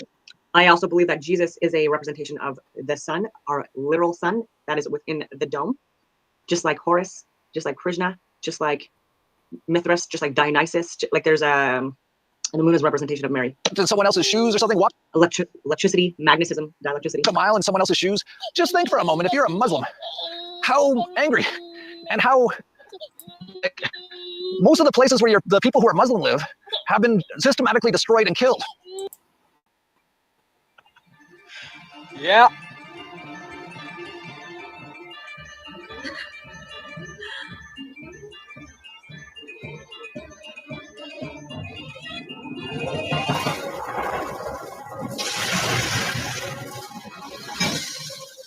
Don't take these literally either, just like the Bibles. You're supposed to be waking up now. You're supposed to do the work. You're supposed to get rid of all your hate and all your jealousy and envy and lust and all this kind of stuff. All these, he might still be going crazy. He's bullying a woman who's literally sharing accurate information, things that we should just consider. and last year and stuff like that against the plan, and people from within government I proved wanted to incite a riot and employ fucking tanks on us.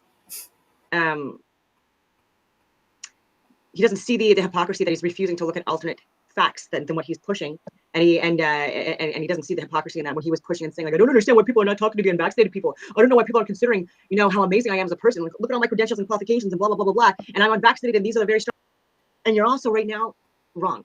To come to Earth, what would it look like? I think it'd look something like that. And what would it say? It'd be like, kill all the kids, destroy them all. It's like, wow. And there's a whole bunch of others out there. But if you listen to a lot of them, they still talk about, well, everyone there deserves to die. These 2 million people who live in a concentration camp all need to die because 400 Mossad-controlled people killed a few people. And, you know, I've actually gotten so much flack from people. Jeff, it was like, it was heinous. And don't get me wrong. If you personally, if your family got killed on that very initial attack, that's heinous. That's horrible. Of course, yes. What's that, 550, 650, about 700 people. They say, what was it, 1,500 people died? So they've exaggerated it. They said all these babies died. This is actually the biggest thing that most people like Ben Shapiro, all these Mossad agents, Laura Loomer, that thing, they still bring up.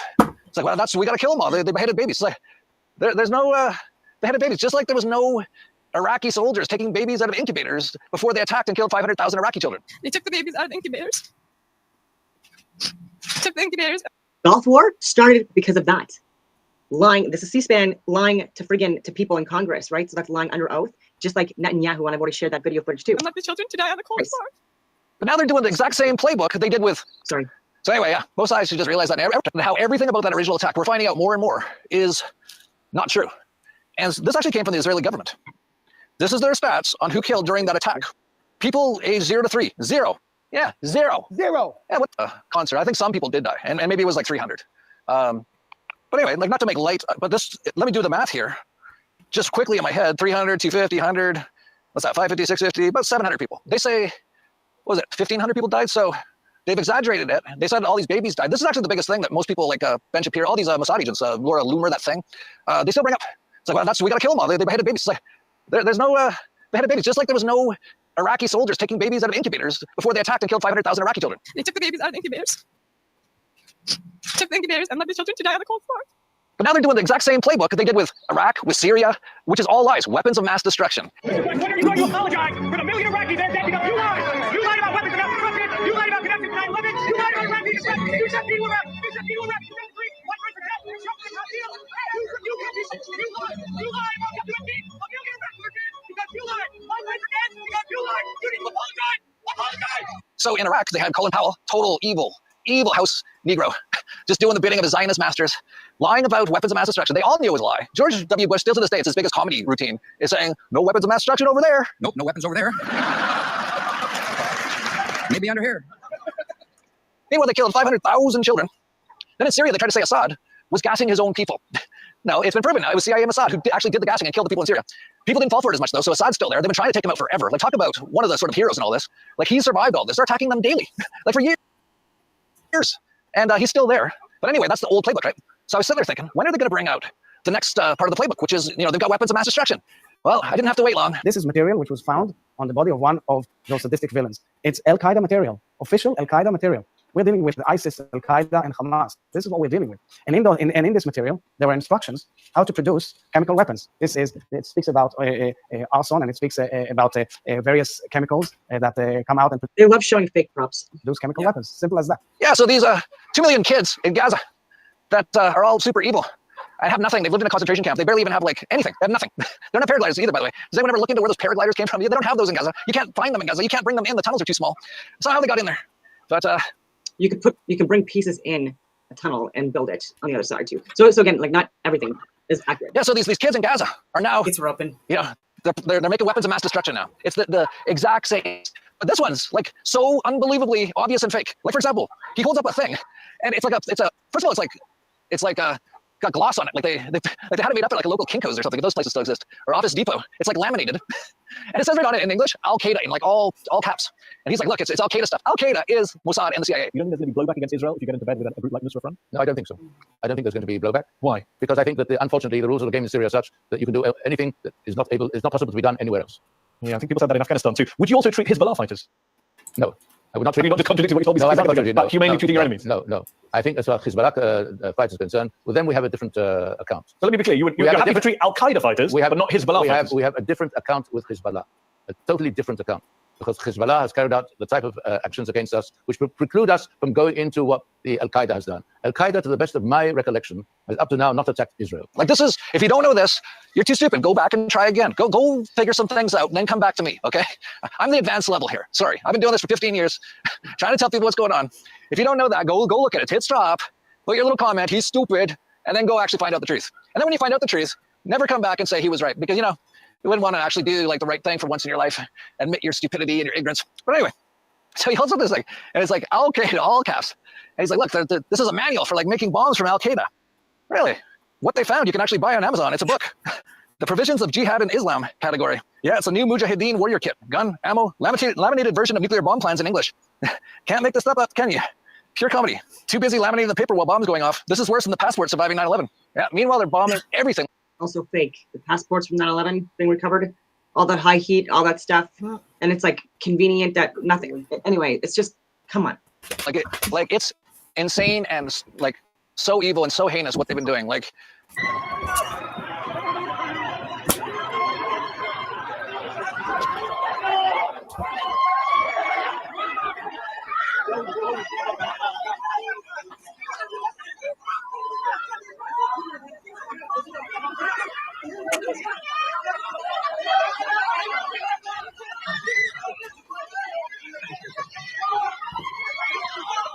They're just bombing everything. They're bombing hospitals, schools, churches, everything, everything in Gaza. This is one of the most heinous and evil things that's ever been done.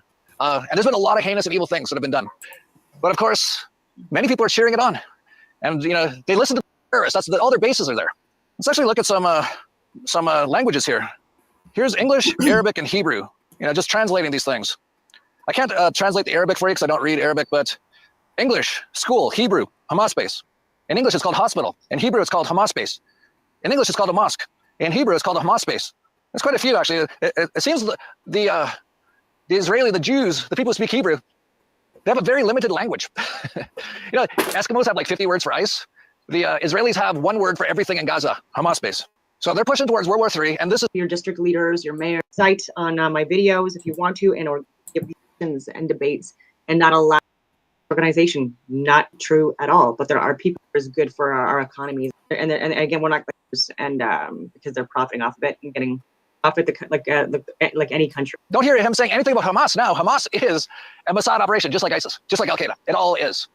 But no, he just drops a little bit of truth every now and then, gets people excited, and then he just continues on doing the same old stuff. And man, this is like deja vu with so much of this stuff. All the crisis actors they've got. Here's two videos. The first is from October 7th, celebrating the massacre in Hamas gear. Here's the second. They're playing victim for Palestinian propaganda purposes.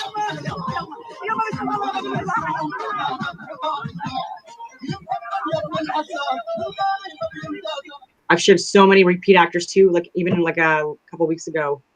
Yeah, they got weapons of mass destruction. They killed the babies. They're using crisis actors. Like, if people don't catch on to this, and the Israeli people need to catch on to this like sooner than anyone, because they're going to get wiped out if they don't catch on and remove the Israeli government and go down to Gaza, stop everything going on, get rid of any soldiers that are killing anyone there, and start giving anyone there help. Like, you've got lots because, you know, you've been on the protected side, wealthy side. Give them food, give them everything. Say, I'm so sorry, I just found out it was the government who was doing all these things. That will actually create almost instantly peace on earth for most people. But a lot of people are still mind controlled and brainwashed and still full of fear and still full of hate. And so most people won't. Don't do whatever you want. Consciousness and emotions. Because they're evil. Or just leave. Just, you know. But also, most people. Some people within, the majority of people that work in these organizations. This are racing to identify every Jewish Holocaust victim. On the 75th anniversary of the liberation of Auschwitz, just 400,000 Holocaust survivors are still alive. It's like doubling in a week. Yeah, and they mind control all the people in the West, you know, with all these movies, hundreds and thousands of movies about the Holocaust and how bad it was. Wonder how many movies are going to be about how bad it was in Gaza? Probably none. And if there is, it'll be about how terrorists they were, because the Zionists control everything in Hollywood. We have so many people, especially even Christians, cheering on these Zionists and... See, like this shit doesn't help. Oh my God. Individuals. We need to hold individuals accountable and not, they don't represent an entire ass friggin' religion or organization. And yeah, I know that some people do say that Zionists are Jewish extremists. You know, some people don't. Okay, so again, like you're already eliciting emotional responses in people and angering people, and this is a class war. This is like the people that are elitists, the people that are heads of like the oil industry, the pharmaceutical industries, the Raytheon, the Lockheed Martin, the BlackRock, Vanguard, State Street, General Dynamics. Like, these are the like the AI tech industry. Like, yeah, it's people from all walks of life and stuff like that that are part of like this class war, and not acknowledging. Anyway, different interpretations. To do exactly that way, but maybe better Bethlehem. They're cheering it on, and the people they're cheering on. This is. I shared that. Anything.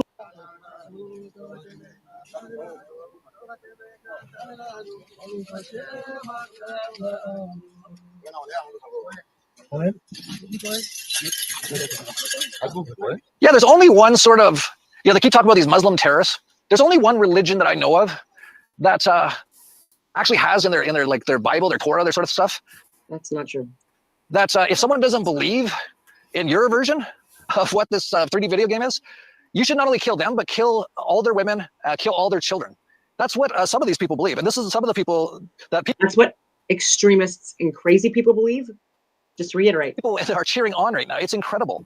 Imagine if this was 40 years in the future and the Zionists or anyone wanting to do what they want to do had an army of robot warriors, super killing machines. That future potential should be a terrifying thought. They wouldn't hesitate to use them. Yeah, they've been studying all this stuff. But apparently they do right before something bad. 6 warships over right now. This is all going to happen. But meanwhile, like I said, Latin America is the place to be. Colombia just. Also like Lieutenant 3 The bad news comes. So whenever it's a bad omen, apart from holiday season, whenever the vets or whenever people within the military get steak and lobster in a dining facility, a DFAC, that is never a good sign. You got China sending 6 warships over right now. This is all going to happen. But meanwhile, like I said, Latin America is the place to be. Colombia just threw out their Israeli ambassador. In Bolivia, Evo Morales, who used to be the president, calls for Israel to be recognized as a terrorist country and for all ties to be cut. Yeah, I've said it for a while. Latin America is like one of the only places on earth that's like pretty awesome still. Mexico has been amazing. They didn't do any of the COVID stuff. They didn't have any laws. Actually, most people in the world came here to get away from all the tyranny across the world. And you know, it's just been awesome here. And taking a look at that, debunking not a real professor, Dave, yet again. I talk about false flag operations, World War III looming in drafts if we don't get the truth out, like a evolutions, like a USS Liberty incident. So much. Even on the 18th, was the Gaza hospital attacked or the parking lot? This was 2023 that I was sharing this. This is again, this is a very long video, and I do have to take my dogs out soon. But I think it's important. Like people are more open to seeing this information that people like me were sharing right from the beginning. And hello everyone. It is Tuesday, the 10th of October, 2023. So there you go. And I'll probably show you that too. But uniforms, there you go. They're also alive and well, and did not die. And so let me just look here. I don't know if you can see this, but this is from Flat Earth 46, posted a day ago.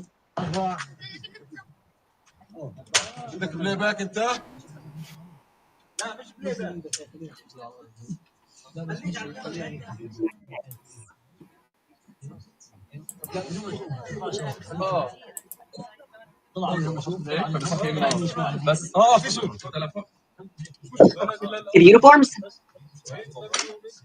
You'll see military uniforms, law enforcement uniforms. There you go.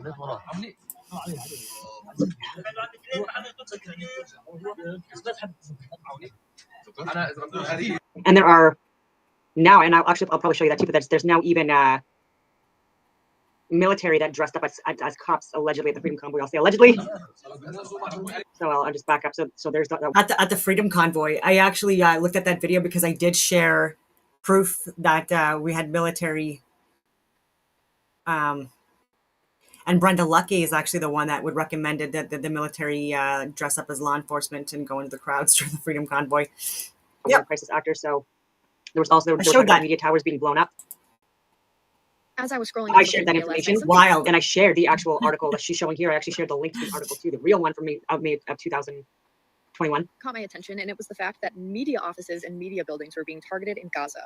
And you can clearly see October 7th, there's the date right there. Here's the video footage that came up about this entire media explosion. This looks, again, like a controlled demolition, which I talked about yesterday, if you want to go to my page and see that. Yeah, so Joe Rogan. But lucky for me, they left How the many- media headline right here. So all I did to fact check this was put this headline into Google. That's all you need to do. And here it is, how Israel bombed a Gaza media. All you have to do is literally like media tower, Gaza explosion. It will literally give you that article. Media tower. Again, why are we targeting the media towers? That's the part that caught my attention to begin with. But then look over here at the date. The 15th of May of 2021. Why are we reusing footage from an old demolition? Happens all the time. They even use movie footage.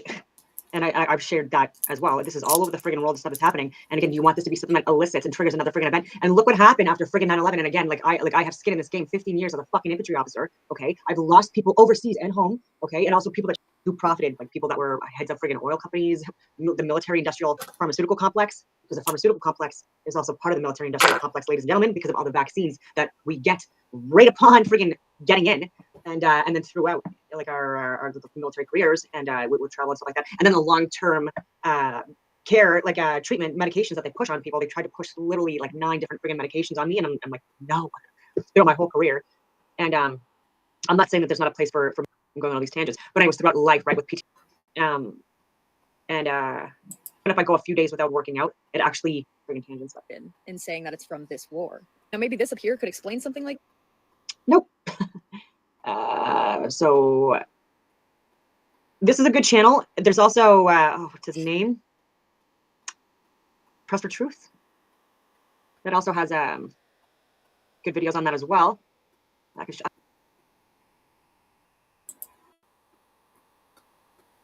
just for some reason I just clicked and then just didn't get through. Barnett's.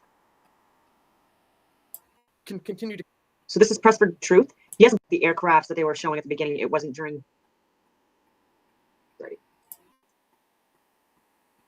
I don't know if I'll be able to forward ahead with this guy. It's a YouTube.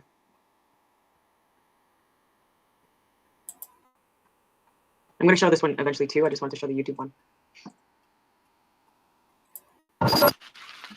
This is Dan Dixie reporting for Press for Truth here with breaking news today. As you can tell by the title of this video, the Canadian military appears to have gone undercover, posing as police officers during the Truckers' Freedom Convoy in Ottawa. Now, let me just start by saying that we've known for years about police provocateurs, cops who dress up like aggressive protesters to purposefully cause violence, which then provides the excuse they need to be able to. And it's not even just cops either now. It's like security professionals and like, you name it, other government agencies, like even like in beds for. Like we've got CSIS, CSEC, Global Affairs. Like we got so many. Like just put the pieces together. Completely clamp down on a legitimate, peaceful protest. I've covered extensively how this works in 3 of my documentary films: The Nation's Deathbed, United We Fall, and Into the Fire, where I documented all of this. There was a time I was in Montebello, Quebec in 2007, when 3 police officers were caught red-handed acting as aggressive protesters, throwing rocks in order to provide an excuse to their fellow comrades to clamp down on the protest. They were called out as being cops and had no other option than to dive into the police line for protection, at which point it was revealed that there's no value in that in society. I would argue that that's baiting and actually inciting violence and all that other stuff. And what is the point to this when there are so many productive things that law enforcement can and should be doing and do? Because again, I work with all of the freaking government, and in fact, Helen just wished me happy Thanksgiving and stuff like that as well. And she's Ottawa Police Service is a freaking hero, and someone that's also someone that would never do this stuff, right? She's working for us. And there's other people too, but I just can't say their names. they were all wearing the same police-issued boots as the Quebec police. Or how about the time I was documenting the G20 summit that came to Toronto in 2010, when undercover police officers were seen breaching a police line for protection.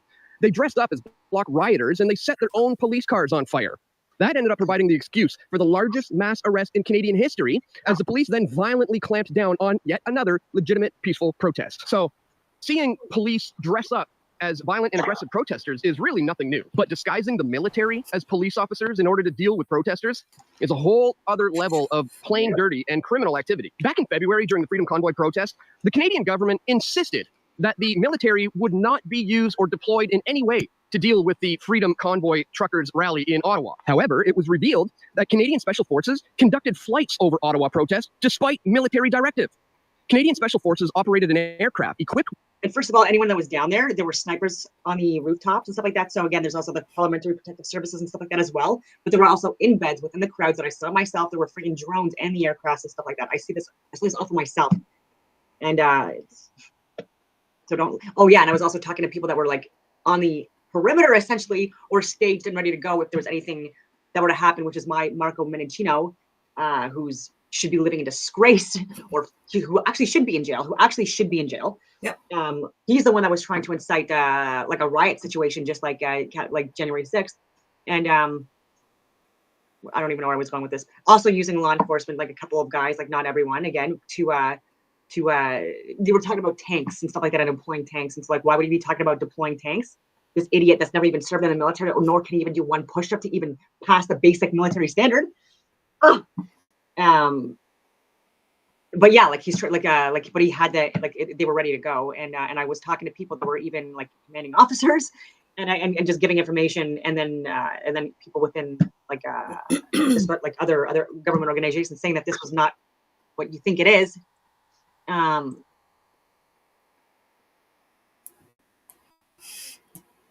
don't know. I was gonna play. Yeah, there have been.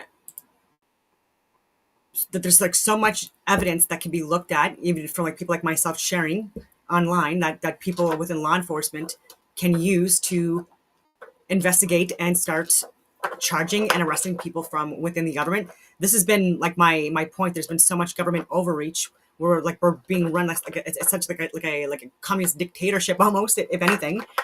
With the significant like increase in like taxes and like in varying areas, and then with the censorship and foreign interference and things like that, and even within the Freedom Convoy declaring an emergency act, it was unconstitutional, it was unlawful, and then proroguing government and asking the Governor General to agree to it.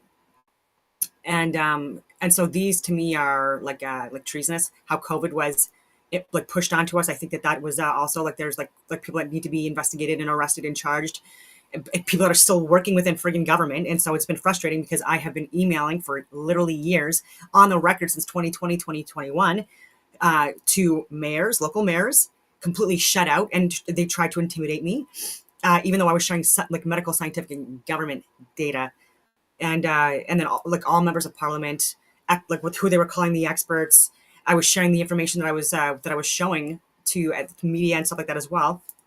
And then people within my network, I was sharing information, and they could have done something with it, is what I'm saying. Like even law enforcement, like I still communicate on a regular basis, people within all levels of government, and like it's frustrating because there's information that I've given them to them. I mean, speak English, Don, and they haven't pushed it up to their friggin' chain of command, and it's frustrating, right? Because like there's things that they can do, and it has to be from within government, right? Like there needs to be like trust gained, because right now there's a complete lack of trust, and Mark Carney is not the solution.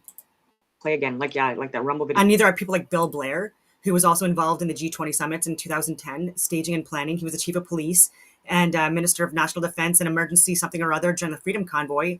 And there were crisis actors and role players that were, again, like government as well, that were there, and civilians, activists, paid protesters, paid crisis actors. So yes, even people that were honking horns late at night and stuff like that. Like some of these people were paid to do that in order to elicit emotional responses in people, including law enforcement. Ladies and gentlemen, I hate to break it to you, but there are people from within law enforcement that want me to share this information out there.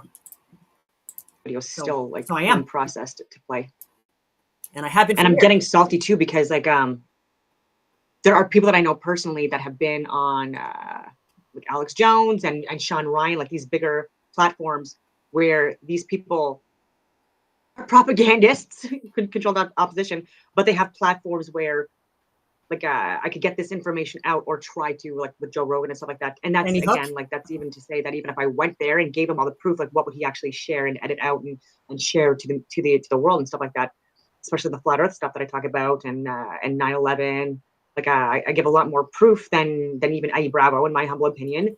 And but that's is what it is. With surveillance equipment over protests in downtown. Oh yeah, so like I've been reaching out to these people, these guys, they're refusing to look at it. Canada or the situation. It's unfortunate that I don't even get a off so that they can have. I have mentioned that it see on my friggin' channels. Worse, some agencies where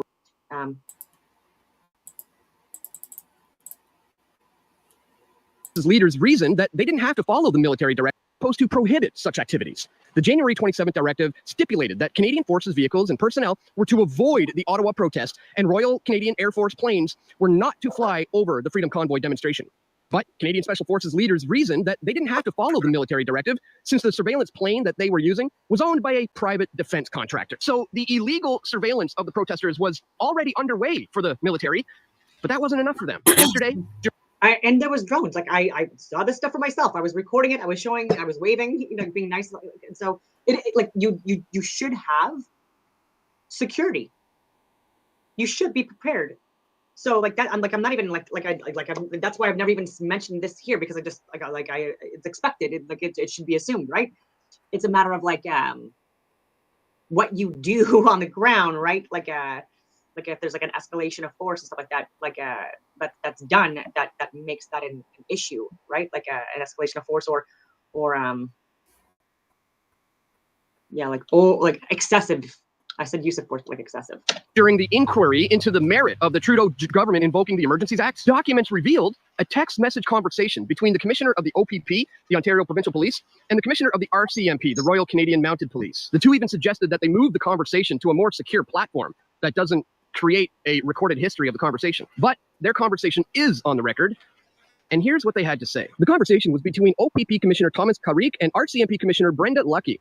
What was learned Thursday was that 2 weeks into the ongoing protest and 1 day before Trudeau invoked the Emergencies Act for the first time in Canada's history, Lucky asked Carrick for his thoughts on the use of Canadian armed forces for various roles to help manage the standoff with protesting truckers. Lucky texted, "Could you see a role for CAF in any of this? For example, after we secure and it's all back to normal, maybe keeping sites secure or patrolling unmanned POEs, etc." Carrick responded, "The best step for government, I would rather not see CAF playing a role off of government properties. We could use special constables controlled by police for unarmed patrols and an immediate long-term commitment to adequate policing resources to both prevent and respond to these events." Lucky responded, "It's funny you say that, because I was thinking maybe we could use CAF, but in our uniforms as unarmed auxiliaries or special constables to supplement us in teams.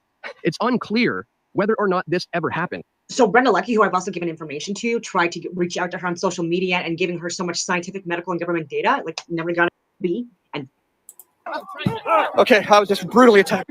Ow! Ow! And they weren't doing that to the counter protesters for people that were trying to speak out on mutilating children. God, holy! Oh shit! Oh God! And it's carte blanche, right? I've showed Universe 25 and Stanford prison experiments, and where you put people in different roles, where they get like a carte blanche. You know what I mean? To play into these roles, they will. Like this is what shows like your true character in life, right? Like how we responded to the pandemic and everything that's else going on with Ukraine and with Israel and with Iran and stuff like that. Like people even calling a friggin' presidential nominee, by the way, a woman, calling for like the death to Iran, like over what was happening with I would say like criminals that attacked Israel and oh my God. But anyway, 90 million friggin' people. Like these people are friggin' crazy, man. They never will know. And these are the people that are they're getting trampled. Oh, this is brutal. Gonzalo! Yeah. Thank you. Appreciate it. There's some sort of gas in the air. I just took a baton to my ribs. That was brutal. Some guy just, oh my God. I think I might have a bruised rib or something. They're advancing again right now. And there's access to information requests that are put in for things like what was used, like what supplies were used and ordered for the Freedom Convoy. And there's talk about various different gases that were bought, that were purchased by the Canadian Armed Forces.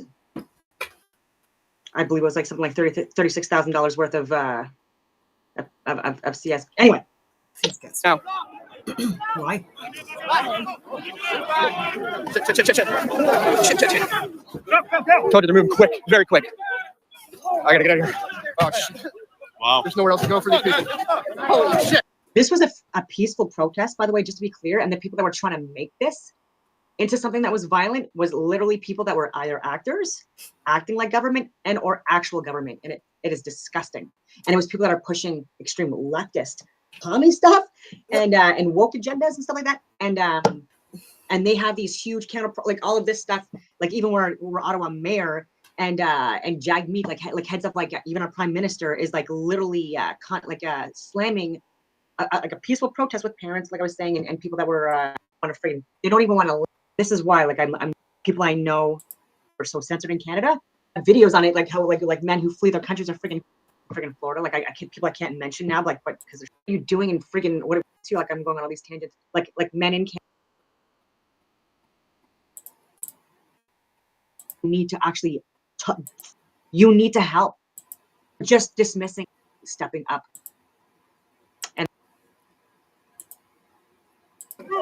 Please. I've seen.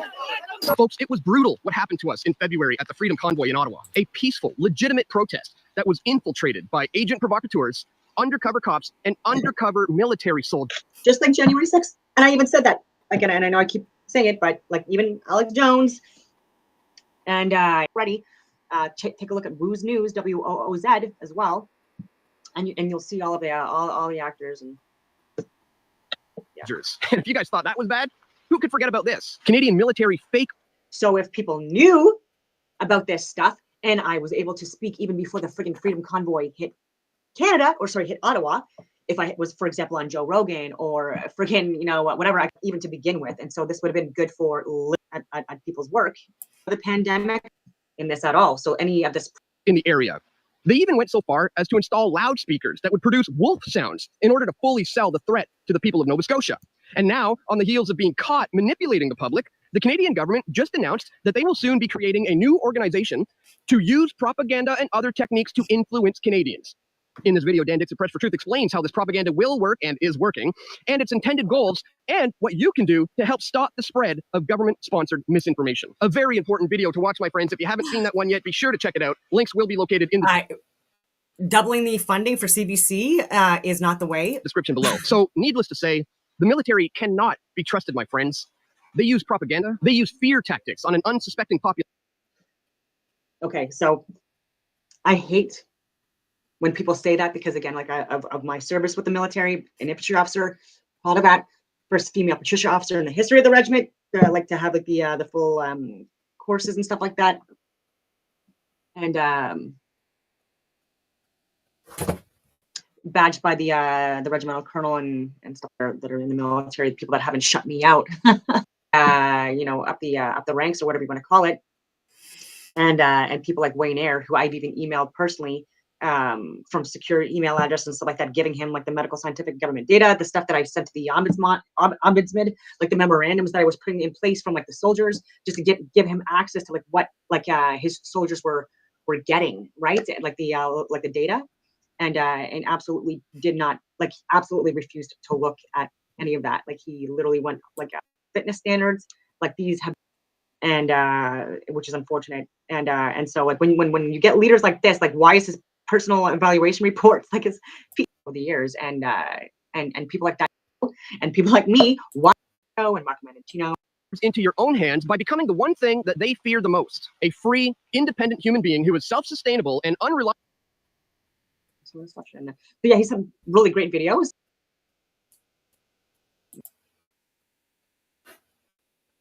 Out showing how Hamas trained to slaughter from the skies. A terror group shows how it rehearsed this deadly Israel paraglider attack with mock-up buildings marked with the Jewish Star of David. And here is footage of their training operations that has now been revealed. And folks, if you... So those are terrorists, right? Those are criminals, to be clear. So that they don't represent like the innocent civilians in Palestine or in Iran. Like, to be clear, like there are clearly mentally unwell people that do disgusting things like that. And I wanted to get onto this. Like there was that massive like suicide pact that happened in the U.S. decades ago, and before everyone drank like the poison Kool-Aid, which is why like you're drinking the Kool-Aid, like that's actually where it was derived from. But they actually did mock up rehearsals even prior to that day, just to make sure that like people were legit going to drink the drink, and then and then to kill, or whatever you want to call it, people that didn't follow and or outcast the people that wouldn't drink the Kool-Aid. You think that the Israeli intelligence, aka the Mossad, one of the most highly sophisticated intelligence operations in the world, was just caught off guard here by this surprise sneak attack? You know, that they weren't. So why is that sick? Is like people didn't know like when it would be like the real time that they would be drinking a lethal drink. And so this is also sick and twisted, right? When you put people through these, and there are also like terrorists, unfortunately, that did this, like Middle East, like in examples, and in Africa too, and other countries as well, like during various times. But with the torturing people, but like having that, like where they were like heavily medicated, but they would have them come out. I'm being so friggin' gruesome, but it's disgusting, and people need to know this friggin' information, guys. We need to friggin' talk about this stuff because it's just,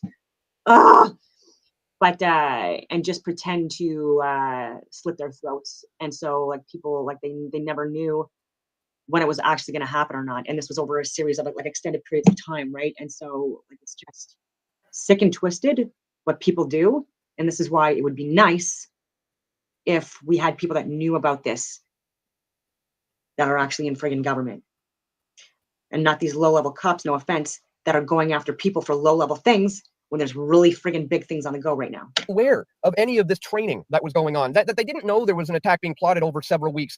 If you don't find it strange that they ignored a warning of something big coming from Egypt's intelligence officials, well, you're just not paying close enough attention, or perhaps you're being distracted by choosing a side in this debate, which is all by design as well. So we're going to talk about that, folks. As Israel's military might is about to obliterate Hamas now, 300 tanks, 600 warplanes, 173,000 troops, all primed for payback against the terrorists, with cars lining the streets as 300,000 reservists register to fight.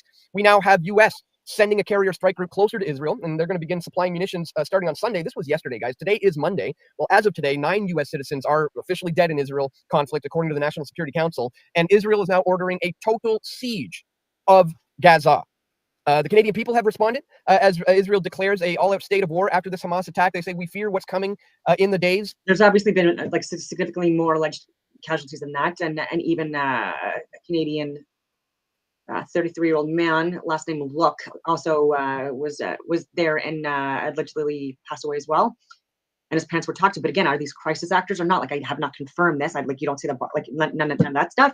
And so how can you confirm when there's been people that have literally died about people that are their loved ones lying about it on national TV, and then like there's even like then you'll see them like in another town or another area, and they're again like on TV talking about like some other random like person that they love like being in some kind of like a traumatic death experience, and like with just like different hair, or different makeup, and oh my God, it's annoying. That will bring. We fear what the coming days will bring. And the Canadian people are actually upset right now with Justin Trudeau for his unwavered support of Israel, not realizing that, when we were going through these things back in 2017, back in 2014, back in 2012, it was the conservative leader, Stephen Harper, who was in his full unwavered support for Israel. So, liberals, conservatives, doesn't matter in Canada. That's the alliance that they have chosen here. And what is all of this leading to, ladies and gentlemen, when we know that Al-Qaeda, ISIS, Hamas, and the likes have been created by the criminal intelligence within the intelligence communities, like the CIA, like the Mossad? When we realize this bigger picture scenario here, we can see what this is all leading towards. So Kennedy Jr., anyway, he's running now as an independent in the U.S. And so you've got the Democratic and Republican Party, but now independent, which is a good move. But again, is he another actor? You know what I mean? Is he also like someone that's part of like the big like final stage of World War III and a possible fake and staged planned alien invasion, even though it's not a thing? Stuff like I would like to talk about with this current cabinet, but they don't answer fucking phone calls or emails. Folks, and what it's leading towards is these warmongers who are starting to push for U.S. involvement in Iran. I've even sent messages like over LinkedIn and stuff like that, and I'm not saying anything crazy, right? I'm literally giving I've written so many freaking emails in my life, like as I was an officer, like a million a freaking day, and even like unit wide or even beyond that, and or even brigade level, like because I was the brigade embarkation officer at points too, and so like you have to be very, good with your emails, and I'm not saying that it was perfect, but the information on the cut that I was giving them was based on facts. Following this Hamas attack, there is a much bigger picture that we have to look at here when it comes not to the Israelis versus the Palestinians, but when it comes to the East versus the West in an ongoing escalating war that is now starting to really ramp into overdrive, guys. We're going to talk about all of this and so much more in this video. But really quickly, before we do, I'd ask that you check me out here at pressfortruth.ca/donate. If you appreciate my efforts to bring you this information here, you can do a one-time donation with PayPal. You can contribute Bitcoin or other cryptocurrencies located in the description below. Thank you so much. Talking about how we are essentially being manipulated by the mainstream propaganda wing of the military-industrial complex that is manipulating people to be pinned against one another, and that we have to always remember moving forward that this is a banksters war created by banksters for banksters. In fact, I also released this video way back in 2017. Proof the Rothschilds purchased Jerusalem and created Israel. By the way, guys, anytime you ever see on my website an old video that used to be on YouTube and is no longer there, it would take me forever to go through all of this and to correct it all. But if you ever see this, you can take the title of this video, you can go to altcensor.com, put it in there, and you'll find it. And here is that report: proof the Rothschilds purchased Jerusalem and created Israel. And in this video, I show you the video footage of Rothschild himself, discussing the Balfour Declaration and talking about how his family was responsible for the, essentially, creating Israel, as the title suggests. But furthermore, I show you a document that I have in my possession from the 1800s, a Niles Weekly Register, which talks about how the Rothschilds have purchased Jerusalem and how they are planning on the rebuilding of the temple. We're talking about literal biblical times, ladies and gentlemen, and I do mean that literally, and we'll get into. That's what I've been talking about for the last few years. Like I thought it was going to be like, again, because of certain groups exploit prophecies. And so and that's why he's getting at I think he's going to talk about the temple being rebuilt. But here, if you haven't seen this, guys, check out my report, Proof the Rothschilds Purchased Jerusalem and Created Israel. And I have the documents to prove it. And just look at what's happening as these banksters are continuing to ramp up the global economic war. I mean, we can't forget the BRICS nations who just recently met in South Africa, right? Brazil, Russia, India, China, South Africa, all coming together to undermine the US dollar as a global reserve currency. This is, again, look, Russia and China. I think there's like 30 countries now and counting. China are involved in this, in undermining the US dollar. So that's the real bigger picture. That's the big scope of what we have to remember is this is all boiling down to today, is an epic battle of the East versus the West. Israel and its allies like the US and Canada joining together against the big bad threat of Iran, who will be, allied with, China in Russia. Except the G7, or the G7 countries, 2 were missing on the NATO, their freaking doctrine or whatever they just came out with, and it was Canada and Japan were the only countries that were left off that freaking list.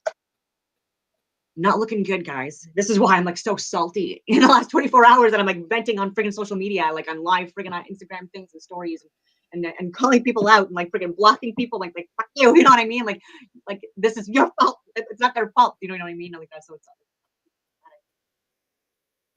you had the chance or the opportunity to help so much more than you did, and you didn't, and now we're here.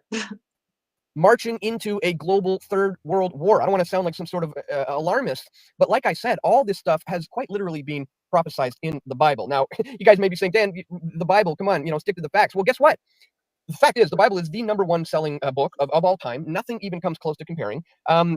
Wars have been fought over it. It's been controversial and debated for thousands of years, and it's unique in that no other religious text out there contains biblical prophecy, which has been written down and has come true. Buddhism doesn't, get into this. The Hindu Vedas doesn't do this. The Quran doesn't do this. The Bible is the only one that has historical, proven prophecies, like how it was written thousands of years ago, that the Jewish people would be. So again, I'm thinking that he was already wrong, right? I'm thinking the Hopi tribe and so many other different religions, you know what I mean, where they actually do talk about historical events and stuff like that. So scattered from their homeland, and that God would eventually bring them back from where they were scattered, unite their homeland into a nation in a single. Like the Mayans, come on, okay, I'll stop. And exactly that happened back in 1948. We've already seen some of the things that were written come about, which means some of the things that have yet to come about. You can better believe that we're going to see these things coming too. So when we see the world now being so divided. Okay, so like I was watching this with you, and I don't know. I think that if we select a religion as it is on this earth plane right now, currently, and how they're being interpreted, like I don't think we're getting it. Like I think that they all have really good lessons, and they're all talking essentially about the same thing, which is astronomy.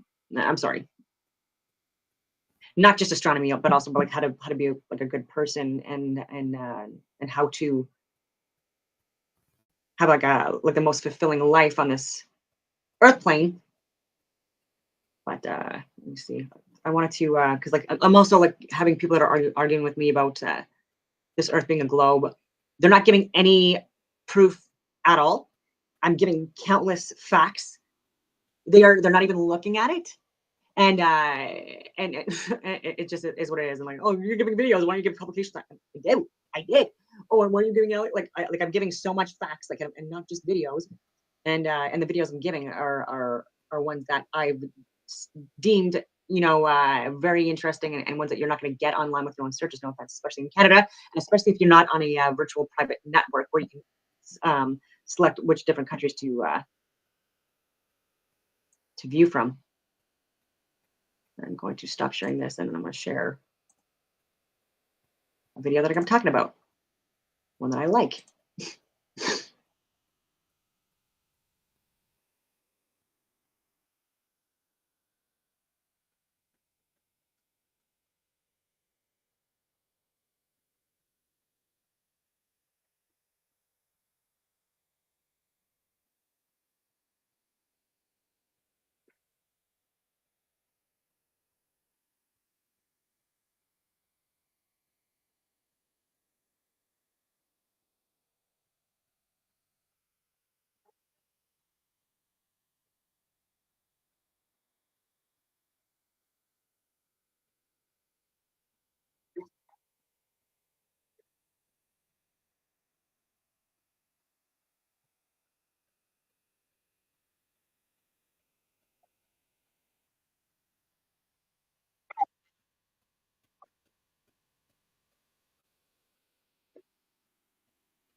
The Earth curve calculator, you can literally go online yourself and do the Earth curve calculator, put in like the measurements and stuff like that, like your eye level and stuff like that, and the distance, and then it'll actually plug in, which is 8 inches per mile squared, like what you would supposed to be seeing, like the object that you're viewing, like how far beyond the like the curve it is. Spoiler alert, it doesn't work because it's a flat Earth.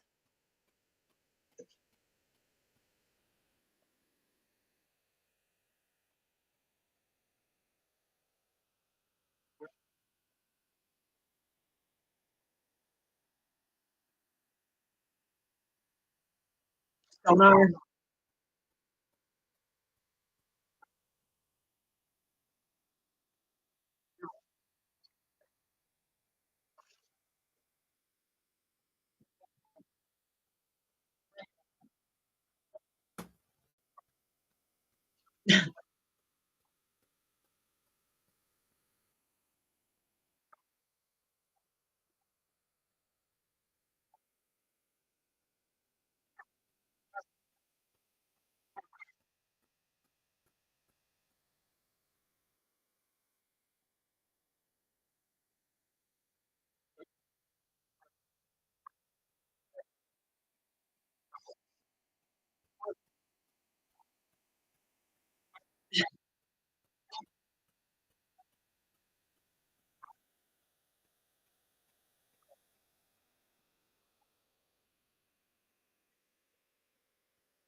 Okay, so like, let's see. This is a really good YouTube channel. I love it. Let's see here. If there's anything that's interesting. People are in online watching. If there's anything in here that you see that you would like me to pull up, let me know, and I will.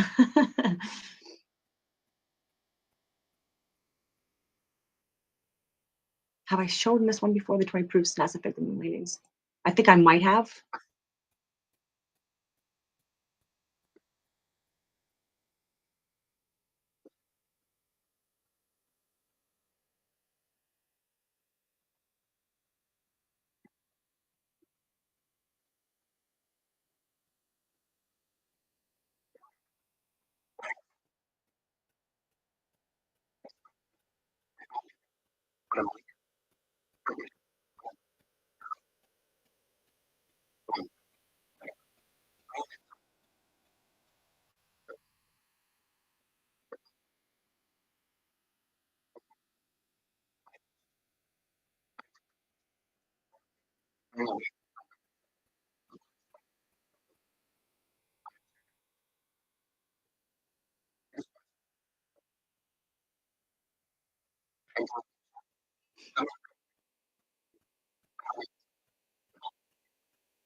So you also want to notice why there's like more airplanes in the sky and with the contrails and in other, particles and stuff like that that they're releasing in the air in order to get these particles absorb the like the water or whatever you want to call it within the atmosphere, and it's creating clouds very clearly. We've seen it. We see it all the freaking time, and it's actually causing rain and snow and stuff like that as well.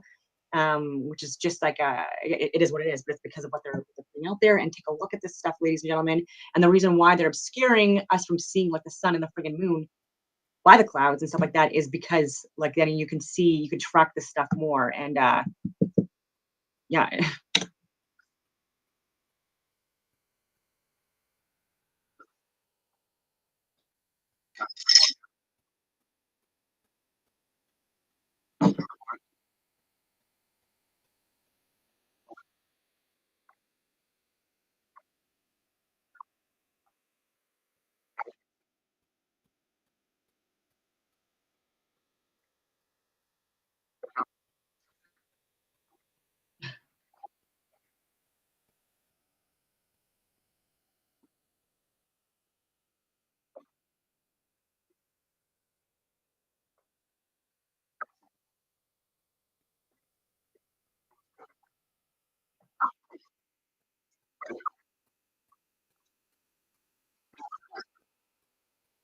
Oh my God, you weren't even seeing it.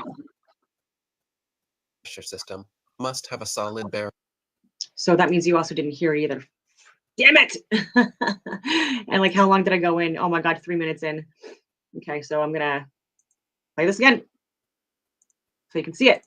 On clear days, you can Sorry, see for I'm yourself doing this during stuff, a and I'm just waxing like, or waning cycle, the blue sky through the moon. I'm just going through stuff. So like, I'm definitely not at 100%. Oh, and I haven't even talked to another human being, and I don't even know how long. And again, it's just been like a lot of negative content and stuff. And like, I'm getting so frustrated because it's like Groundhog Day all the time, and no one that has the ability to offer like an olive branch or what do you want to call it has done so yet. And now I'm just like, I'm next, right? So like even Roman Babar, for example, he's someone that I even like. I went like to a pub to meet him because he's part of the Conservative Party, and put myself out there to actually do that.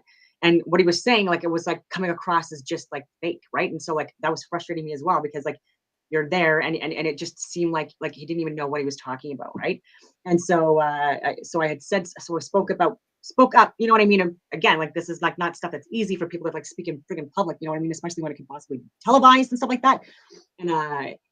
And he sat with me, and I gave him my number and stuff like that, and then I tried to follow up, and never once since. And so I've tried to give him information, you know, because there's stuff that he said online, like on his social media, where he's coming from a good place, but he's also inaccurate with what he's sharing, and or not like intentionally, you know, pushing speaking points that are not going to help Canada. It's not helping us, right? And it's part of the friggin' script, unfortunately, as well. And it's been like, that's been like over a year now. So like, you know what, like now, like, go fuck yourself, you know, like, good luck, you know. And it is what it is. And so I put myself out there, and I'm not getting any olive branches, like, and I've gone so many freaking directions, and it's just like, and unfortunately, like, in these positions, like, it's all friggin' men. And which is also making me a little bitter. And anyway, it is what it is. But on clear nights, during a waxing or waning cycle, it is possible to see stars directly through the surface of the moon. And during each new moon, the moon completely disappears from view and remains invisible for that one day per month. Even members of the Royal Astronomical Society have time and again recorded their confusion at being able to see stars directly through the moon. For example, Sir James South of the Royal Observatory in Kensington wrote that, quote, "On my first looking into the telescope, a star of about the 7th magnitude was some minutes of a degree distant from the moon's dark limb. I saw that its occultation by the moon was inevitable, but the star, instead of disappearing the moment the moon's edge came in contact with it, apparently glided on the moon's dark face, as if it had been seen through a transparent moon, or as if a star were between me and the moon. I have seen a similar apparent projection several times. The cause of this phenomenon is involved in impenetrable mystery. A star occulting a crescent moon has long been a popular symbol of Islam, was the symbol of the Ottoman Empire, is found on the flags of Algeria, Azerbaijan, Libya, Malaysia, Mauritania, Pakistan, Singapore, Tunisia, Turkey, and in the coat of arms of countries from Croatia to Germany, Ireland, Poland, Portugal, Romania, Sweden, Ukraine, and the United Kingdom. Nowadays, however, thanks to decades of NASA propaganda, people believe against the evidence of their own senses that the moon is a physical terra firma planetoid capable of walking on. 2. Basic physics proves that not only has man never flown to the moon, but that the entire concept of a vacuum of space is impossible. NASA and modern astronomy claim that the Earth's atmosphere spins perfectly along with the Earth up to an indeterminate height where it allegedly meets the vacuum of space. Anyone who has punctured an aerosol canister knows, however, that a positive pressure system adjacent to a negative pressure system must have a solid barrier separating them, or else they will equilibrate. Furthermore, at ground level, this spinning atmosphere supposedly travels around 1,000 miles per hour and increases in speed with altitude, so that by 250 miles high, where they claim the International Space Station orbits, the atmosphere and everything in it are allegedly traveling a ridiculous 17,500 miles per hour, the speed of a bullet. This means the astronauts in their rockets were traveling faster than a speeding bullet when finally they popped out of the Earth's spinning, pressurized atmosphere and into the non-spinning, non-pressurized, non-atmosphere of the vacuum of space. Even if they could somehow survive such a transition, once in the supposed vacuum of space, it would be impossible to continue steering, because all propulsion systems require the air in the atmosphere to push against. In a vacuum, there is no such counterforce, so all propulsion, rather than sending the rocket forward, would instead send it spinning wildly and randomly out of control. In recent years, NASA has attempted damage control regarding this issue by now claiming that the moon is actually still within the Earth's atmosphere. But this doesn't change the fact that they stood by this impossible claim for decades. 3. The amount of radiation claimed to exist in space, especially through the so-called Van Allen belt, was far too strong for the astronauts' flimsy suits. Starting at an altitude of 1,000 miles up to approximately 15,000 miles, NASA claims there exists a deadly band of radiation that would kill or seriously injure anyone passing through in a matter of minutes. One Russian study stated that the amount of radiation present on the moon would require astronauts to be clothed in 4 feet of lead in order to avoid instant death. John Malden, a NASA physicist, said they would need at least 2 meters of thick shielding around them at all times, yet we see them on film bouncing around the moon in their 2-inch thin suits. Even James Van Allen himself continued to state until his death in 2006 that there was no way humans could survive the 90-minute journey through and another 90-minute journey back through the radiation belt without being completely encased in thick lead shielding. 4. Temperatures on the moon supposedly range from 279 degrees below zero during the nighttime, which is far colder than even Antarctica's coldest winter, and up to 243 degrees above zero at lunar midday, which is hotter than boiling water. NASA claims their special suits were fitted with both heating and cooling systems, but nothing which could come close to withstanding these incredible temperatures. The suits were also supposedly pressurized to keep the vacuum non-pressure of space from bursting their blood vessels, but they clearly have deep creases and wrinkles all over. Astronauts in true pressurized suits would look like the Michelin Man, bubbling out and very inflexible. Also, it is impossible for the Kodak film in their cameras to have survived these extreme temperatures without melting or freezing. 5. In images from Apollo 11, Buzz Aldrin can be seen wearing different color gloves and different length boots in pictures that were supposedly taken within minutes of each other. I think I may have shared this before, so I'm sorry if I have, but for anyone new. For example, in photo AS11405873, Aldrin is wearing high boots and dark gray gloves. But just 2 pictures later, in AS11405875, he has changed into smaller boots and white gloves.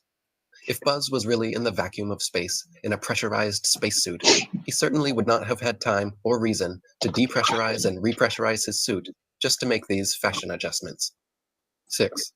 None of the Apollo missions brought any extra studio lighting with them on the lunar lander, so the sun should be the only light source on the moon and in all pictures taken there. In this case, the light should only come from one direction and all shadows should be cast in the opposite direction. However, in dozens of official NASA photos, there are shadows being cast in up to 3 directions simultaneously, often at up to 90-degree angles, which can only be the result of multiple. So this is a really good video. And that's Eric Dubay talking. A lot of people slam him. Joe Rogan slams him, so do other people, but he's doing it on purpose, right? They want to make you seem like you'd be stupid to take a look at them or listen to them, or you'd be stupid to believe this guy, you know? And he's a freaking genius. And so you're getting duped by comedians into not, you know, diving into the actual reality of the freaking world, which is annoying. So here's his channel. I went to the most popular. I highly recommend people take a look at this. The best flat earth documentary. Once internet comes back on. It's over 6 hours long. But it's so informative. And you could pause it obviously and go back to things, again, stop things and verify for yourself and stuff like that. So it could take you like several days to get through this or several weeks. But you should at least consider this before you just completely wipe it away from your agenda to look at, because you're really like you are stopping your evolution. 865,374 miles across, 109 times wider than the Earth, and contrary to all. Even without the sun, look how they make it seem, right? And does it look freaking red in the sky? Does it look 93 freaking million miles away, 150 miles away, million miles away? No. Experience, experiments, and common sense that we revolve around it. They say the moon is 2,159 miles across, a quarter the size of the Earth, and why they appear the same size is because the moon is only 238,000 miles away, while the sun is an unfathomable 93 million miles away from the Earth. And these just happen to be the exact diameters and distances necessary for a viewer from Earth to falsely perceive them. So this is at like 1.5 speed. And so if you want to listen to Eric Dubay, he speaks slow and eloquent and very succinct, and so like that's why he's slower with his words. And people are like, oh, his voice is so annoying. Well, then suck it up. Who cares? You know, put it on like a faster speed to get through it. You know what I mean? But listen to this information. Like, don't discredit information that is it literally is going to help you. As being the same size, you don't say. Lactantius, in his On the False Wisdom of the Philosophers, wrote, a sphere where people on the other side live with their feet above their heads, where rain, snow, and hail fall upwards, where trees and crops grow upside down, and the sky is lower than the ground. The ancient wonder of the hanging gardens of Babylon dwindle into nothing in comparison to the fields, seas, towns, and mountains that pagan philosophers believe to be hanging from the earth without support. David Wardlaw Scott wrote, I confess that I cannot imagine how any human being in his proper senses can believe that the sun is stationary when, with his own eyes, he sees it revolving around the heavens, nor how he can believe that the earth on which he stands is whirling with the speed of lightning around the sun when he feels not the slightest motion. We have been taught that those tiny pinpricks of light in the night sky known as planets or wandering stars are actually physical, globular, Earth-like habitations millions of miles away. We have even been shown supposed video footage of the one called Mars. We have been taught that the tiny pinpricks of light in the sky known as the fixed stars are actually distant suns trillions of miles away, each See, that is a more accurate, and that's what, like, when you're using, like, even like the high end equipment that you're buying on friggin' online and at the stores and stuff like that, they're still using like convex, like curved lens and fisheye lens, and so you're going to be getting like the illusion of a sphere with the shadows and stuff like that by virtue of that. And so there are people that have proved this with a flat lens that that it's actually more of a like a vibrating, like anyways, I've shared it before, like I might share it after this, but it's this, it's like that. complete with their own solar systems, orbiting moons, and Earth-like planets, which potentially harbor alien life.